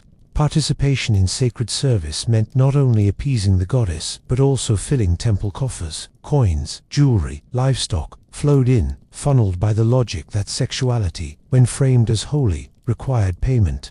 The goddess was honored, but the temple profited, and the system was shrewd. By turning intimacy into duty, temples ensured a steady cycle of offerings. Rituals couldn't be skipped, seasons couldn't be ignored, and so neither could the payments that accompanied them. Sexual service was woven into the same economic fabric as grain taxes and land rents. A priest could bless your fields, but a priestess could embody your goddess, and both required compensation. The eerie beauty of this system lies in its efficiency. Human bodies, once dedicated, were folded into temple economies as permanent assets. A devotee, once consecrated, belonged to the temple for life. She wasn't free to leave, but neither was she free to starve. Her sustenance came from the temple's treasury, which in turn was fed by her labor. The cycle was closed, elegant, and unrelenting. It also created hierarchies within hierarchies. High-ranking sacred women, tied directly to kings or powerful patrons, commanded more wealth and prestige. Lower-ranking attendants survived on scraps of rations. The temple managed them all, distributing food, clothing, and housing like a corporation managing employees. Except here, the workplace blurred devotion, sexuality, and economics until they were indistinguishable. Later critics, especially under monotheistic traditions, painted this as corruption, temples hoarding wealth under the guise of sanctity, exploiting women in the name of gods. But within the systems themselves, it was coherent. The gods required service, service required temples, temples required wealth. Sacred sexuality wasn't an aberration. It was a cornerstone of institutional survival. And from this vantage, the picture sharpens. Sexuality was no longer just obligation. It was infrastructure, a sacred economy where divine duty translated into material power, with temples rising not only as centers of worship, but as engines of wealth and control. Yet economies are fragile. As political and religious winds shifted, these systems came under attack. reframed as immoral, dismantled or outlawed. And in that shift, sacred sexuality was rebranded not as duty, but as vice. Sacred sexuality may have been central to temple life for centuries, but its survival was always precarious. The same rituals that once guaranteed rain and fertility became easy targets when new religious and political winds swept in. What was once divine duty could, with a shift in ideology, be reframed as sin, scandal, or corruption. The decline began in whispers. In Mesopotamia, as political power shifted from city temple complexes to empires with bureaucracies, the sacred marriage faded. Kings no longer needed to climb into ritual beds to prove legitimacy when armies and tax ledgers could do the job more convincingly. What had once been sacred obligation became, at best, symbolic gesture, and eventually disappeared. India's Devadasi system endured far longer, woven deeply into temple economies and artistic traditions. But here too, cracks formed. Islamic rulers arriving in the subcontinent carried different views on sexuality and ritual, sometimes tolerating, sometimes reshaping the system. Later, colonial authorities sealed its fate. British officials, deeply uncomfortable with the intertwining of sexuality and religion, labeled devotees prostitutes, stripping the practice of its sacred framing. Laws criminalized dedication, and by the 20th century the system was officially dismantled, though in reality, poverty and tradition kept it alive in shadows. The Mediterranean story followed a similar arc. What Herodotus described at Aphrodite's temples was already controversial in his time. Philosophers mocked it, moralists condemned it, and when Christianity gained dominance, sacred sexuality was one of the first practices rebranded as debauchery. Temples were closed, their wealth seized, their rituals denounced as pagan vice. What had once been civic duty became cast as evidence of corruption, fueling sermons and martyr stories alike. These reinterpretations reveal more about the new systems of power than about the old rituals themselves. Monotheistic religions emphasized personal morality and private worship, making public, ritualized sexuality intolerable. Colonial rulers reframed temple service through Victorian moral codes, unable or unwilling to see it as anything other than exploitation. And yet, in every denunciation, there's a trace of fear. Fear of systems where sexuality was central, visible, unavoidable, and powerful. The irony is sharp. The same rites once praised as sacred offerings to ensure fertility, unions to bless dynasties, services to honor goddesses were later mocked as perversions. What had been infrastructure was reframed as indulgence. What had been duty became scandal. And the women who once carried ritual weight were left erased, stigmatized or abandoned, their bodies no longer sacred but suspect. Even the legacy of these practices was rewritten. Devadasis became fallen women in colonial records. Aphrodite's attendants became caricatures of excess in Christian texts, and Mesopotamian priestesses were reduced to footnotes in moralizing histories. The complexity of their roles, ritual, political, economic, was flattened into one word: immorality.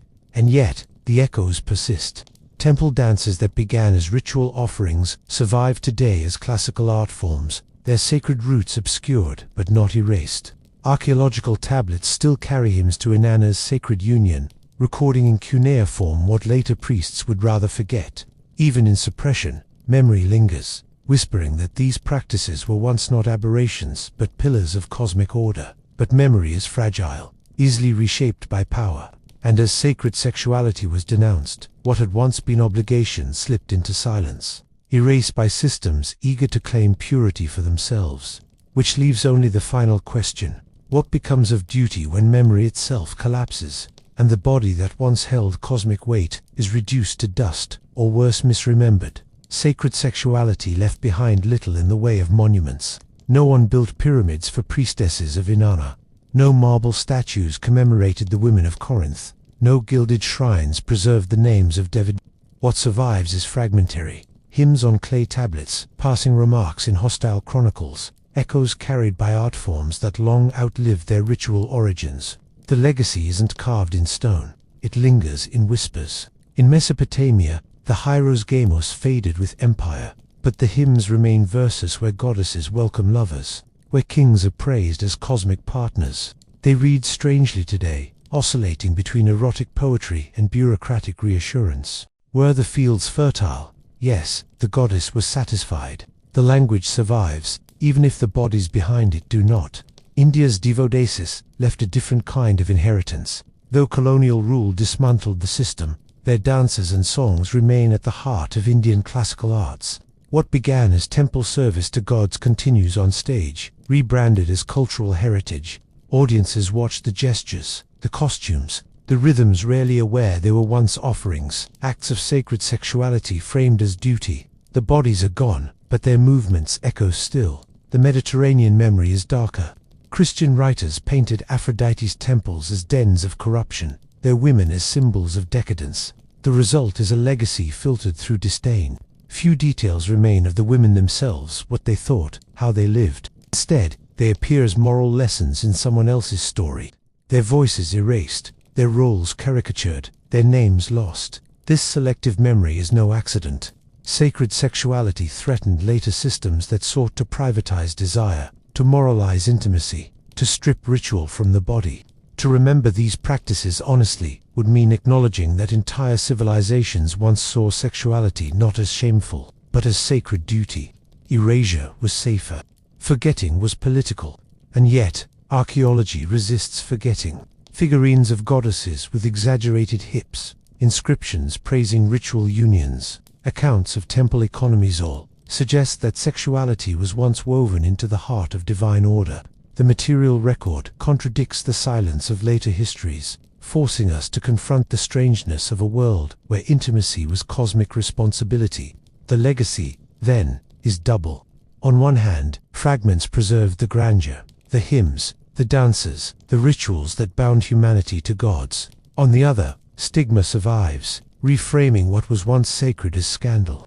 The women who embodied these duties live on only as ghosts, sacred, erased, remembered, misremembered. Perhaps the most haunting legacy is how fragile memory proves to be.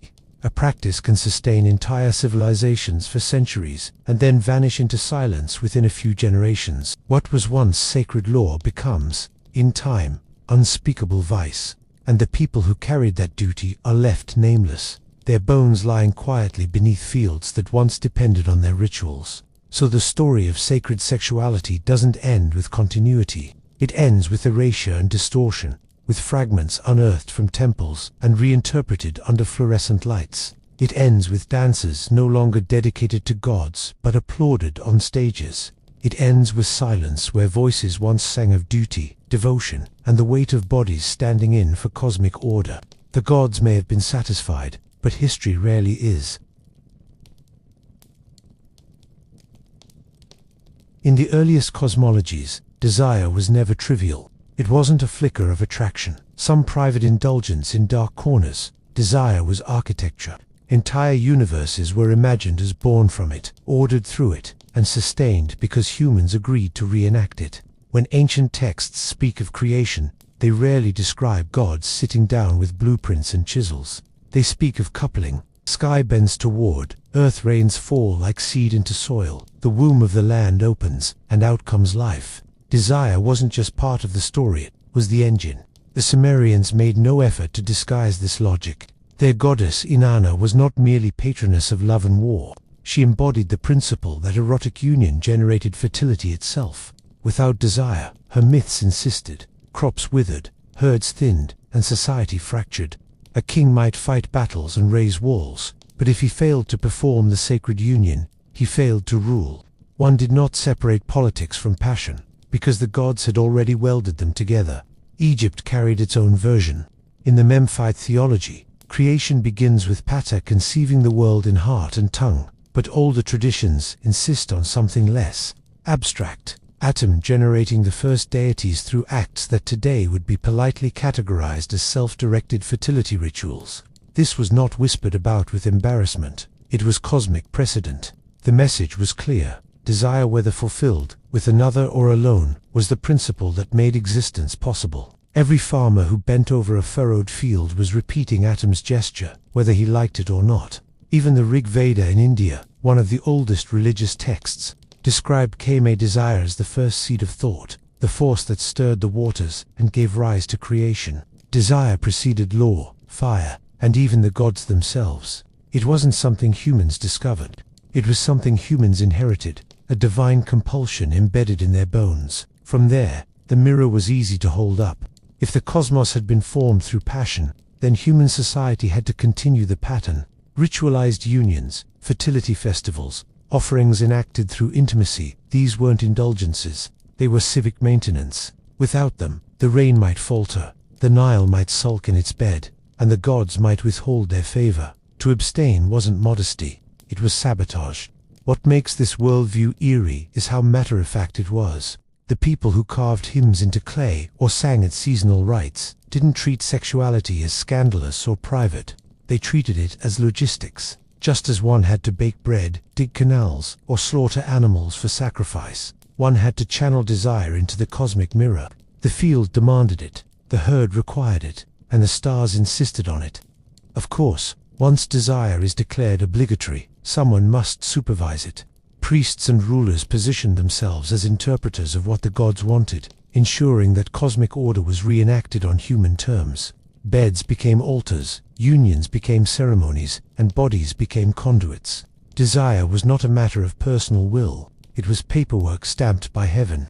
And nowhere did this sacred bureaucracy become more elaborate than in Mesopotamia, where kings were expected to crawl into ritual chambers, embody shepherd gods, and perform unions that the whole city believed were keeping the granaries full. In Mesopotamia, desire was never left to chance. It was drafted into service, harnessed as a tool of governance, and scripted into rituals that blurred the line between marriage bed and throne room. The clearest case is the Hyros Gamosta sacred marriage. On paper, it looked like devotion. In practice, it was statecraft. Each new year, the king and the high priestess of Inanna performed a ritual union meant to embody the goddess's love for her shepherd consort, Dumuzi. The ceremony wasn't private recreation, it was cosmic theater. Hymns describe Inanna rejoicing in her holy loins and the king as plowman of the sacred womb.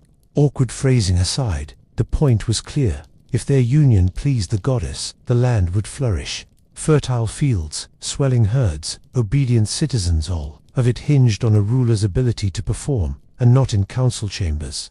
The ritual elevated the king's authority. He wasn't just a man in a crown. He was Dumuzi reborn, chosen by the goddess to guide the people. Desire wasn't a personal matter, it was proof of legitimacy. To skip the sacred marriage, or worse, to fail at it, would have been to risk famine, rebellion, or cosmic imbalance. Every ear of barley became a referendum on the king's virility. What's fascinating is how literal the logic was. The sacred marriage wasn't a metaphor told in hushed tones. It was staged with pomp, witnessed by priests, and celebrated with festivals. Citizens believed their prosperity depended on it. Farmers plowing their fields understood themselves as reenacting the same union, their furrows echoing the goddess's body, their seed carrying echoes of divine fertility.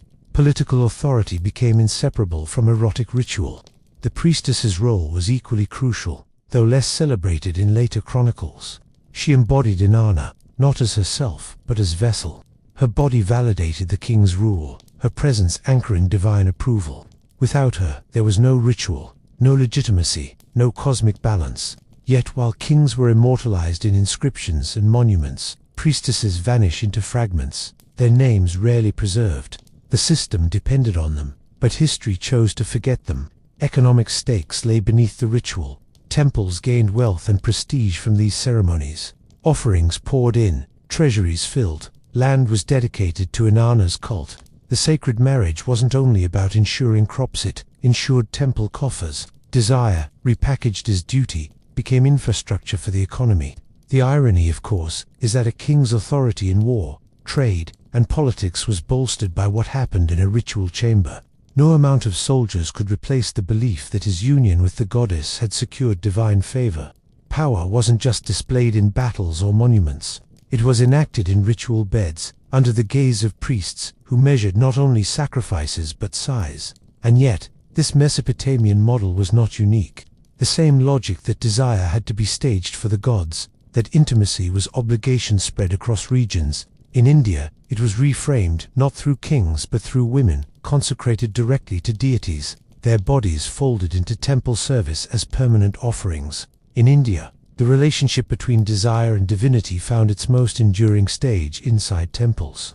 Here, sexuality wasn't tethered to kingship like in Mesopotamia. It was married directly to the gods themselves. The Devadasi system, meaning servants of the deity, institutionalized the idea that women could be ritually dedicated to temple idols, their lives turned into offerings of music, dance, and sexuality. Dedication ceremonies were formal, often echoing the rites of marriage. A girl, sometimes very young, would be symbolically wed to the temple's deity, adorned with jewelry, her body consecrated as the god's eternal companion. From that point forward, she was neither wife nor daughter in the conventional sense. Her sexuality was no longer her onit, was the temple's reframed as devotion. The service of a devotee wasn't confined to ritual beds. She became a custodian of art. Temple dances like Bharatanatyam and Odissi traced their roots to Devadasi traditions. These performances weren't seen as entertainment. Each gesture, each step, each curve of the hand was encoded with sacred meaning, carrying myths into motion. Her body became scripture, her movements prayers. When she danced, it was not for applause. It was for the god who had claimed her. And yet, sexuality remained central. A devadasi's intimacy with patrons or priests was framed not as personal indulgence but as sacred obligation, a way to channel the deity's presence. Through her, desire was sanctified, elevated, made useful to the cosmos. Union with her was union with the god. Her body wasn't simply flesh, it was an extension of divine space. This arrangement also carried an unmistakable economic layer. Temples amassed enormous wealth, and devadasis were part of that system. Patrons supported them with land grants, jewelry, and donations, all flowing back into temple coffers. Desire became transaction, sanctified through ritual language. The devadasi's presence didn't only serve the deity, it sustained the temple's financial and political influence. There's irony in how the system both elevated and erased these women. On one hand, they were exalted as sacred servants, keepers of dance, music, and devotion. On the other, their individuality was erased. They were vessels, interchangeable, defined entirely by their service.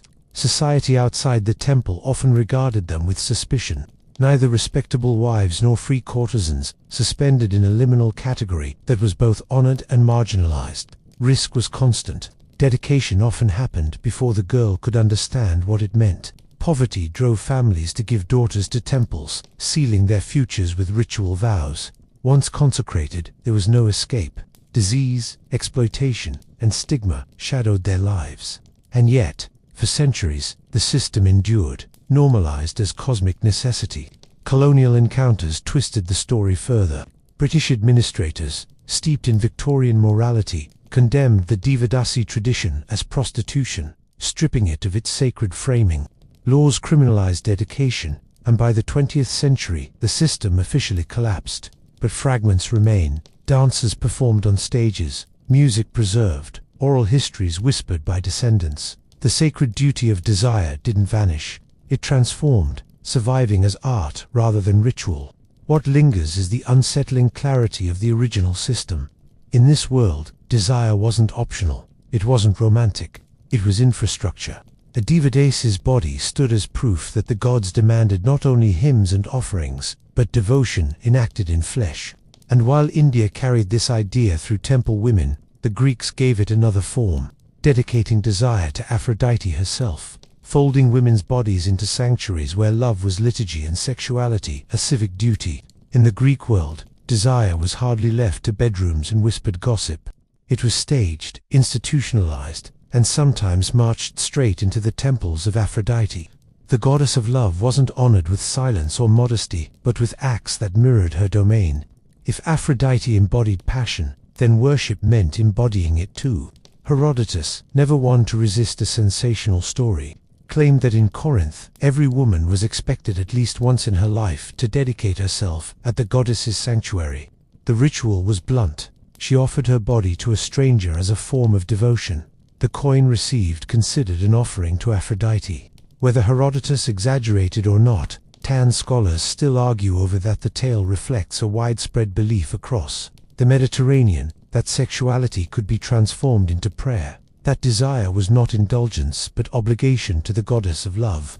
The cult of Aphrodite blurred categories deliberately. Women who served in her sanctuaries occupied an ambiguous role, not wives, not courtesans, but ritual participants. Their bodies weren't framed as personal property. They were seen as extensions of the goddess. Intimacy enacted within her walls wasn't scandal, it was liturgy. To enter such a space wasn't to find vice, but to find worship disguised as encounter.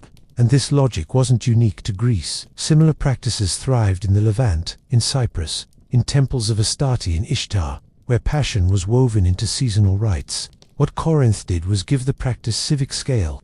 The city's wealth, its trading empire, its reputation all were tied to Aphrodite's cult, with sacred sexuality serving both divine and economic ends. Pilgrims came not only to pray but to participate, leaving coins, gifts, and prestige behind.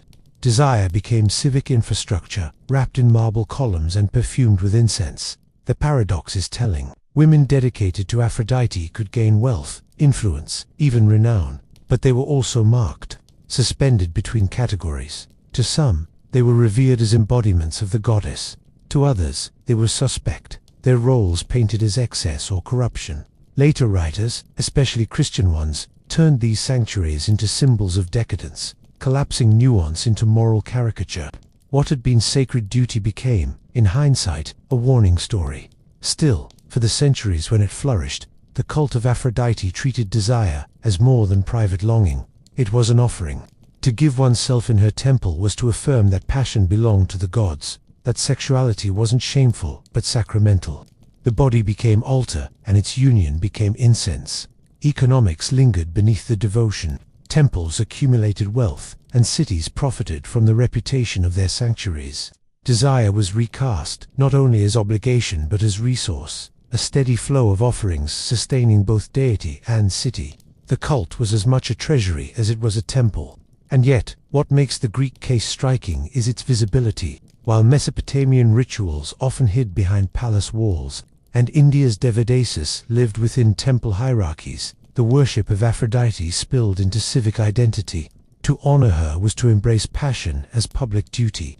But Aphrodite was hardly unique in this. Fertility cults across the Near East carried the same conviction, tying desire to agriculture, seasons, and survival, staging festivals where passion itself was recast as obligation to keep the world turning. If Aphrodite turned desire into civic duty, the Near East treated it as agricultural insurance. Fertility cults across Mesopotamia, Canaan, and beyond tied intimacy directly to the rhythms of soil and sky. It wasn't a matter of private affection. It was a matter of crops, rain, and survival. The gods didn't just demand offerings of incense or livestock, they demanded passion reenacted in their honor. The pantheon made it explicit. Ishtar and Tammuz, Baal and Astarte, lovers whose myths cycled through death, resurrection, and reunion, mirrored the fertility of fields and flocks. When Tammuz descended to the underworld, the earth dried and withered. When he returned, life erupted again. Desire wasn't symbolic, it was causal. To ensure the world stayed fertile, humans had to mirror divine unions. Myths weren't stories, they were calendars. Festivals reenacted these dramas with unnerving clarity. Hymns were sung, processions staged, and bodies offered. Participants, sometimes priests and priestesses, sometimes entire communities, enacted rituals of union to encourage gods to bless the land. The act was never indulgence, it was obligation. Failing to satisfy the gods could mean withering fields or barren herds. Farmers prayed for rain by way of passion. A bad harvest wasn't bad luck, it was divine disappointment. The rituals could be symbolic, plowing furrows, pouring libations into soil, parading images of gods entwined, but often they weren't symbolic at all. Archaeological evidence and texts suggest that temple spaces facilitated acts of sacred sexuality, overseen as extensions of devotion. These weren't hidden practices whispered about in shame. They were staged events, central to the agricultural and religious calendar, and the economics ran parallel. Temples that housed fertility cults became repositories of wealth. Offerings poured in grain livestock, silver anchored by the belief that divine unions needed human participation. Bodies became part of the temple economy, generating not only cosmic balance but tangible profit. The strangeness lies in how ordinary it was. Entire communities accepted that sexuality wasn't private but communal, not indulgence but duty. Families expected to participate, rulers endorsed it, priests managed it. There was nothing scandalous about offering one's body if it meant rain would fall and sheep would lamb. The logic was pragmatic. Survival required passion, and passion required structure. This way of thinking blurred boundaries. Fields were imagined as wombs, furrows as bodies awaiting seed, rains as divine release. Agriculture and intimacy became metaphors for each other until they were indistinguishable. To plant was to couple, to harvest was to climax, to store grain was to hold abundance in womb-like granaries. Desire wasn't indulgent metaphor, it was infrastructure. The eerie undertone is that this duty was enforced not only by priests but by belief itself. If the rains failed, suspicion fell on whether rituals had been performed properly. A missed offering, a flawed union, a priest stumbling in a chanteni mistake could be blamed for cosmic imbalance. The community's survival was pinned to the willingness of bodies to mirror divine stories. Fertility cults made sure of one thing: desire was never optional. It was not a personal spark to be indulged or ignored. It was obligation, woven into the fabric of soil, seed, and survival. And once obligation replaced desire, it was easy to imagine that these acts weren't about passion at all. They were about discipline, calendars, and rules. The transformation of intimacy into ritual checklists, performed with the same precision as sacrifices and hymns. In the ancient world, desire rarely resembled the spontaneous spark we like to romanticize. It wasn't candlelight and whispered confessions, it was a scheduled duty, a ritual obligation slotted neatly into calendars alongside sacrifices, processions, and grain offerings. If fertility cults tied intimacy to survival, discipline made sure nobody confused it with indulgence. In Mesopotamia, the hierosgamos wasn't arranged because two people felt a pull toward each other. It was fixed by priests, repeated annually, and recorded in hymns. The king was expected to perform not out of longing but out of necessity. His body was a political tool, and the ritual bed was more courtroom than chamber.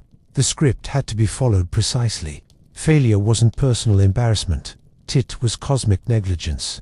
India's Devadasi tradition carried the same rigidity. Once consecrated, a woman's role wasn't hers to interpret.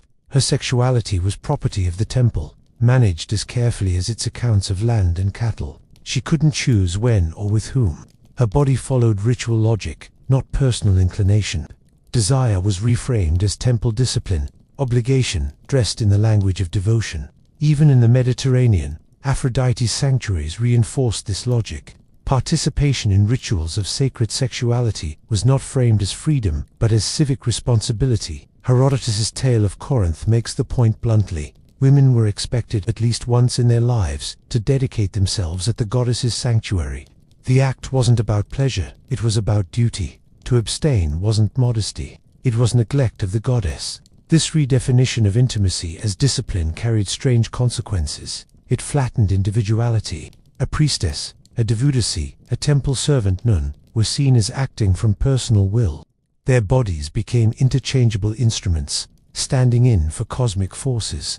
The rituals worked not because of who they were, but because they were scripted to disappear into obligation, and the precision mattered. Just as sacrifices required exact incantations, sexual rites required proper performance. A hymn sung out of order, a gesture misplaced, an offering forgotten, any deviation could threaten the ritual's effectiveness. Desire was stripped of spontaneity and rebuilt as procedure. What mattered wasn't whether participants wanted to be there, but whether they got it right. The irony is sharp.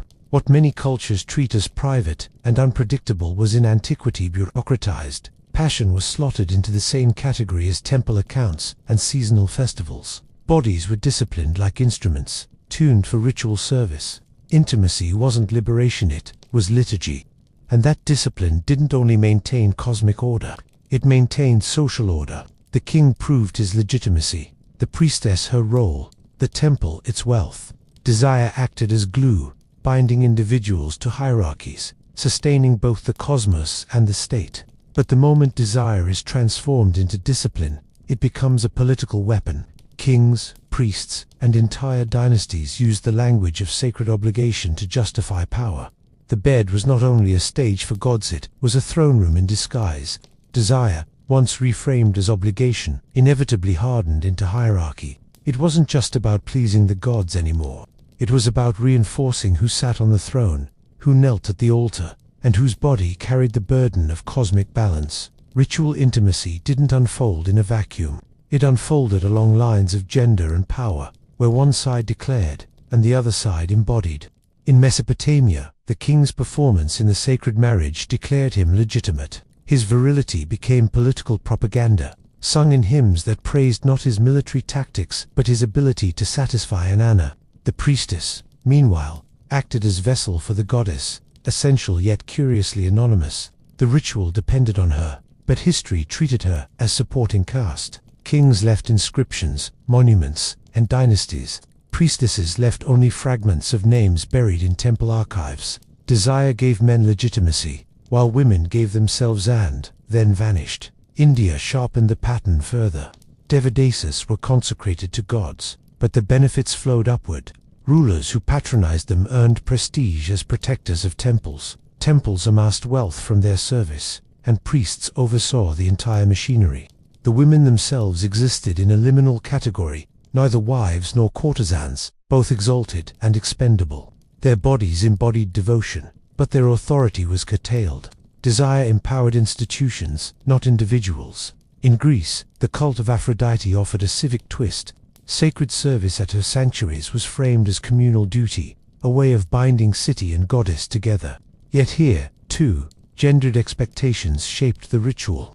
Women bore the role of offering, men bore the role of beneficiary. To embody desire was a woman's task. To interpret its meaning was the domain of priests and poets. The goddess presided, but male voices wrote the record.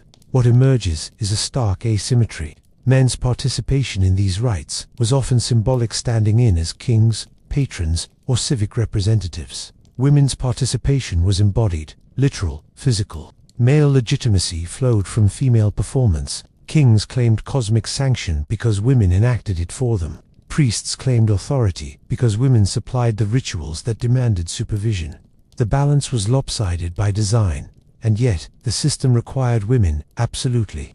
No king could declare legitimacy without a priestess. No temple could sustain prestige without its devadasis. No cult of Aphrodite could thrive without its ritual servants. Women's bodies were indispensable, but that indispensability never translated into autonomy. Their presence was structural, but their voices were erased. The irony is uncomfortable. The same societies that erased women from chronicles depended entirely on their participation to sustain divine and political order. Without them, the gods weren't satisfied, the crops weren't blessed, and the king's throne wobbled. The system needed their bodies, but silenced their agency, framing their desire not as their own but as duty. And from hierarchy, the next step was economy. Once desire became institutional, temples discovered that bodies could be treated not just as sacred conduits but as assets, resources that generated steady streams of wealth alongside cosmic favor. Once desire was captured by ritual and tied to hierarchy, it naturally became part of the temple's accounting system. The gods might have been fed on hymns and incense, but priests knew better. Devotion required infrastructure, and infrastructure required wealth. Sacred sexuality, framed as obligation, slipped easily into the ledgers.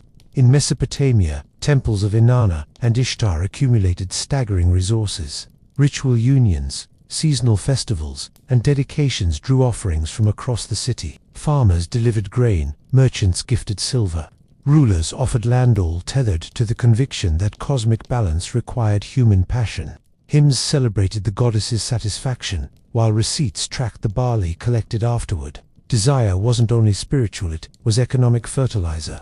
India's devotee system refined this into permanence. Women consecrated to the temple were supported by land grants, jewelry, and patronage, all flowing into temple treasuries. Patrons competed for association, eager to display piety through their gifts. A devadasi wasn't just a servant of the deity, she was a living asset. Her body anchored the flow of wealth, her presence attracting donations, her service sustaining the temple's prestige. The union of art, devotion, and sexuality created not only ritual obligation but steady income. The Mediterranean followed the same logic. In Corinth, Aphrodite's sanctuary became both a religious and financial powerhouse. Pilgrims came from afar, leaving coins in exchange for participation in her rites. The goddess of love was also patroness of revenue. The sanctuary's wealth didn't grow on olive trees, it grew on the principle that desire, when reframed as sacred, required offerings. The pattern is striking.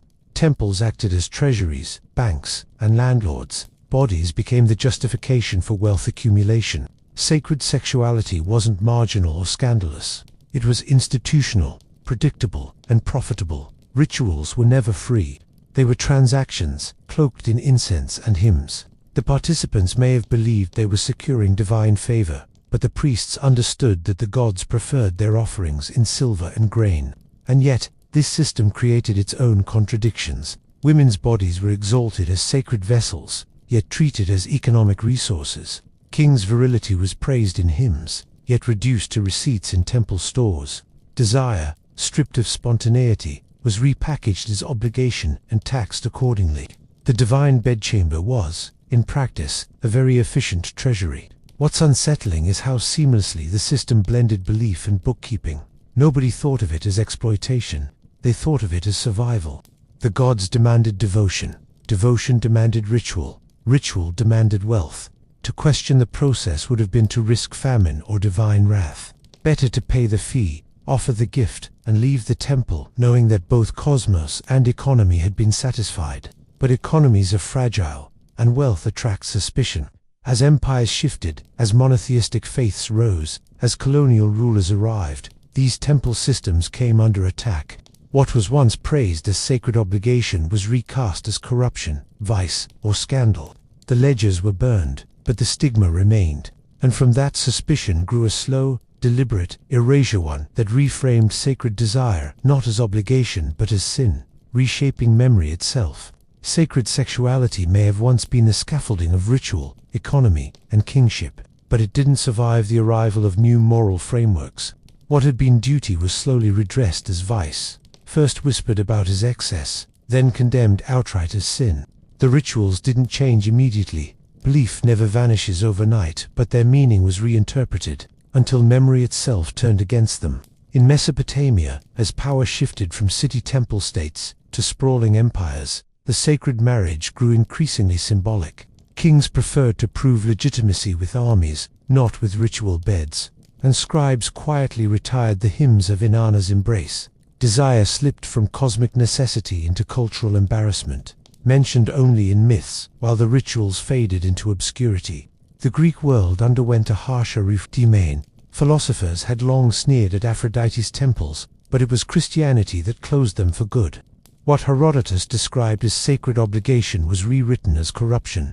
Temple attendants, once honored as vessels of the goddess, became caricatures of decadence in sermons. The very same rites that bound city and goddess together were condemned as evidence of a fallen world. Desire, once civic duty, was recast as proof of moral decay. India's Devadasis endured longest, but even their system buckled under reinterpretation. Islamic rulers viewed temple sexuality with suspicion, sometimes tolerating, sometimes reshaping the practice. Then came colonial rule. The British, armed with Victorian morality, erased centuries of sacred framing and labeled Devadasis prostitutes. Ritual service to deities was flattened into exploitation in missionary reports.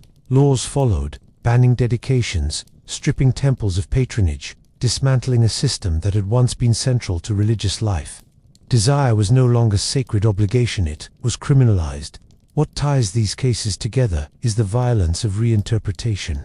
Later systems couldn't tolerate the idea that sexuality was central to divine duty. Monotheistic traditions, with their emphasis on purity, morality, and private worship, saw public ritual intimacy as intolerable.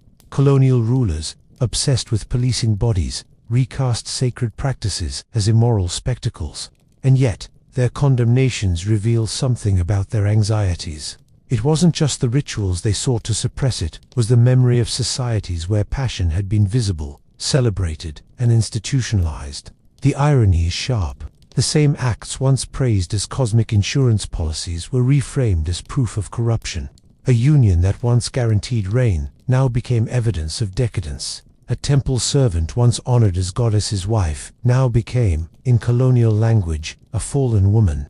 Desire hadn't disappeared. It had simply been rewritten, shifted from the realm of the sacred to the realm of the profane. This shift left scars. Communities that had once depended on sacred sexuality found themselves stigmatized. Women who had carried the role of priestesses or devotesses were erased from chronicles, their voices lost to both suppression and shame. The institutions collapsed, but the stigma lingered, echoing in how history remembered them not as pillars of cosmic balance, but as curiosities, scandals, or mistakes. And yet, memory is never fully erased. Archaeologists still uncover hymns to Inanna's embrace, inscriptions to Aphrodite's sanctuaries, and oral traditions of dances once offered as devotion.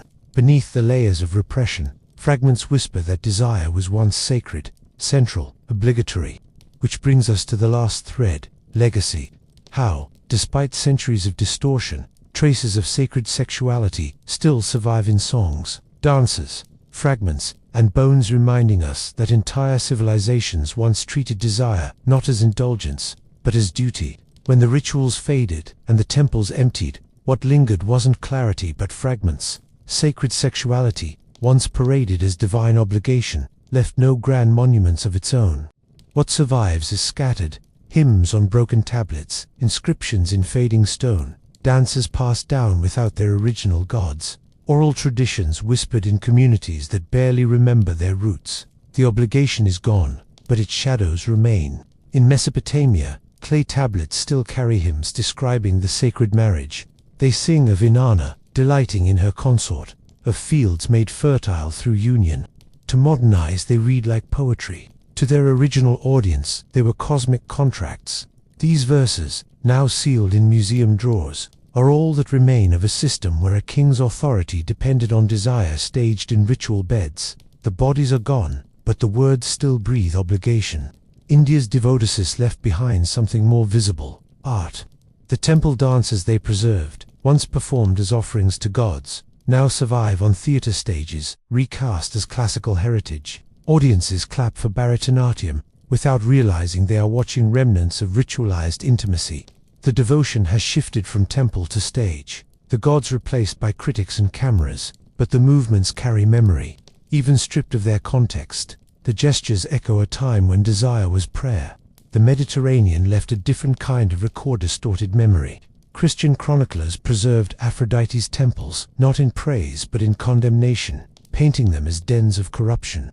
The legacy of sacred sexuality in Greece survives less in archaeology than in caricature. What was once civic duty has been fossilized as scandal, proof that memory can be just as erasing as silence. And yet, archaeology resists the erasure. Figurines of goddesses with exaggerated hips, inscriptions praising divine unions, fertility symbols etched into pottery, they all whisper the same story. Desire once mattered, not as indulgence but as infrastructure. These fragments, mute and unadorned, challenge the narratives of later moral frameworks. They remind us that obligation once wore the shape of intimacy, but the legacy is double-edged. On one side, fragments preserved. On the other, distortion lingers. The women who carried these duties, the priestesses, the devotesses, the attendants of Aphrodite, remembered more through stigma than through honor. Their individuality was erased, first by the systems that used them, then by the histories that condemned them.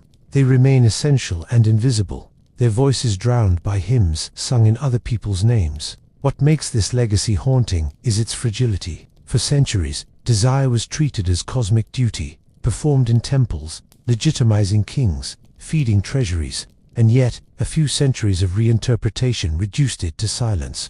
Today it survives only in shards, misunderstood dances, and moralized cautionary tales. The scale of forgetting is staggering.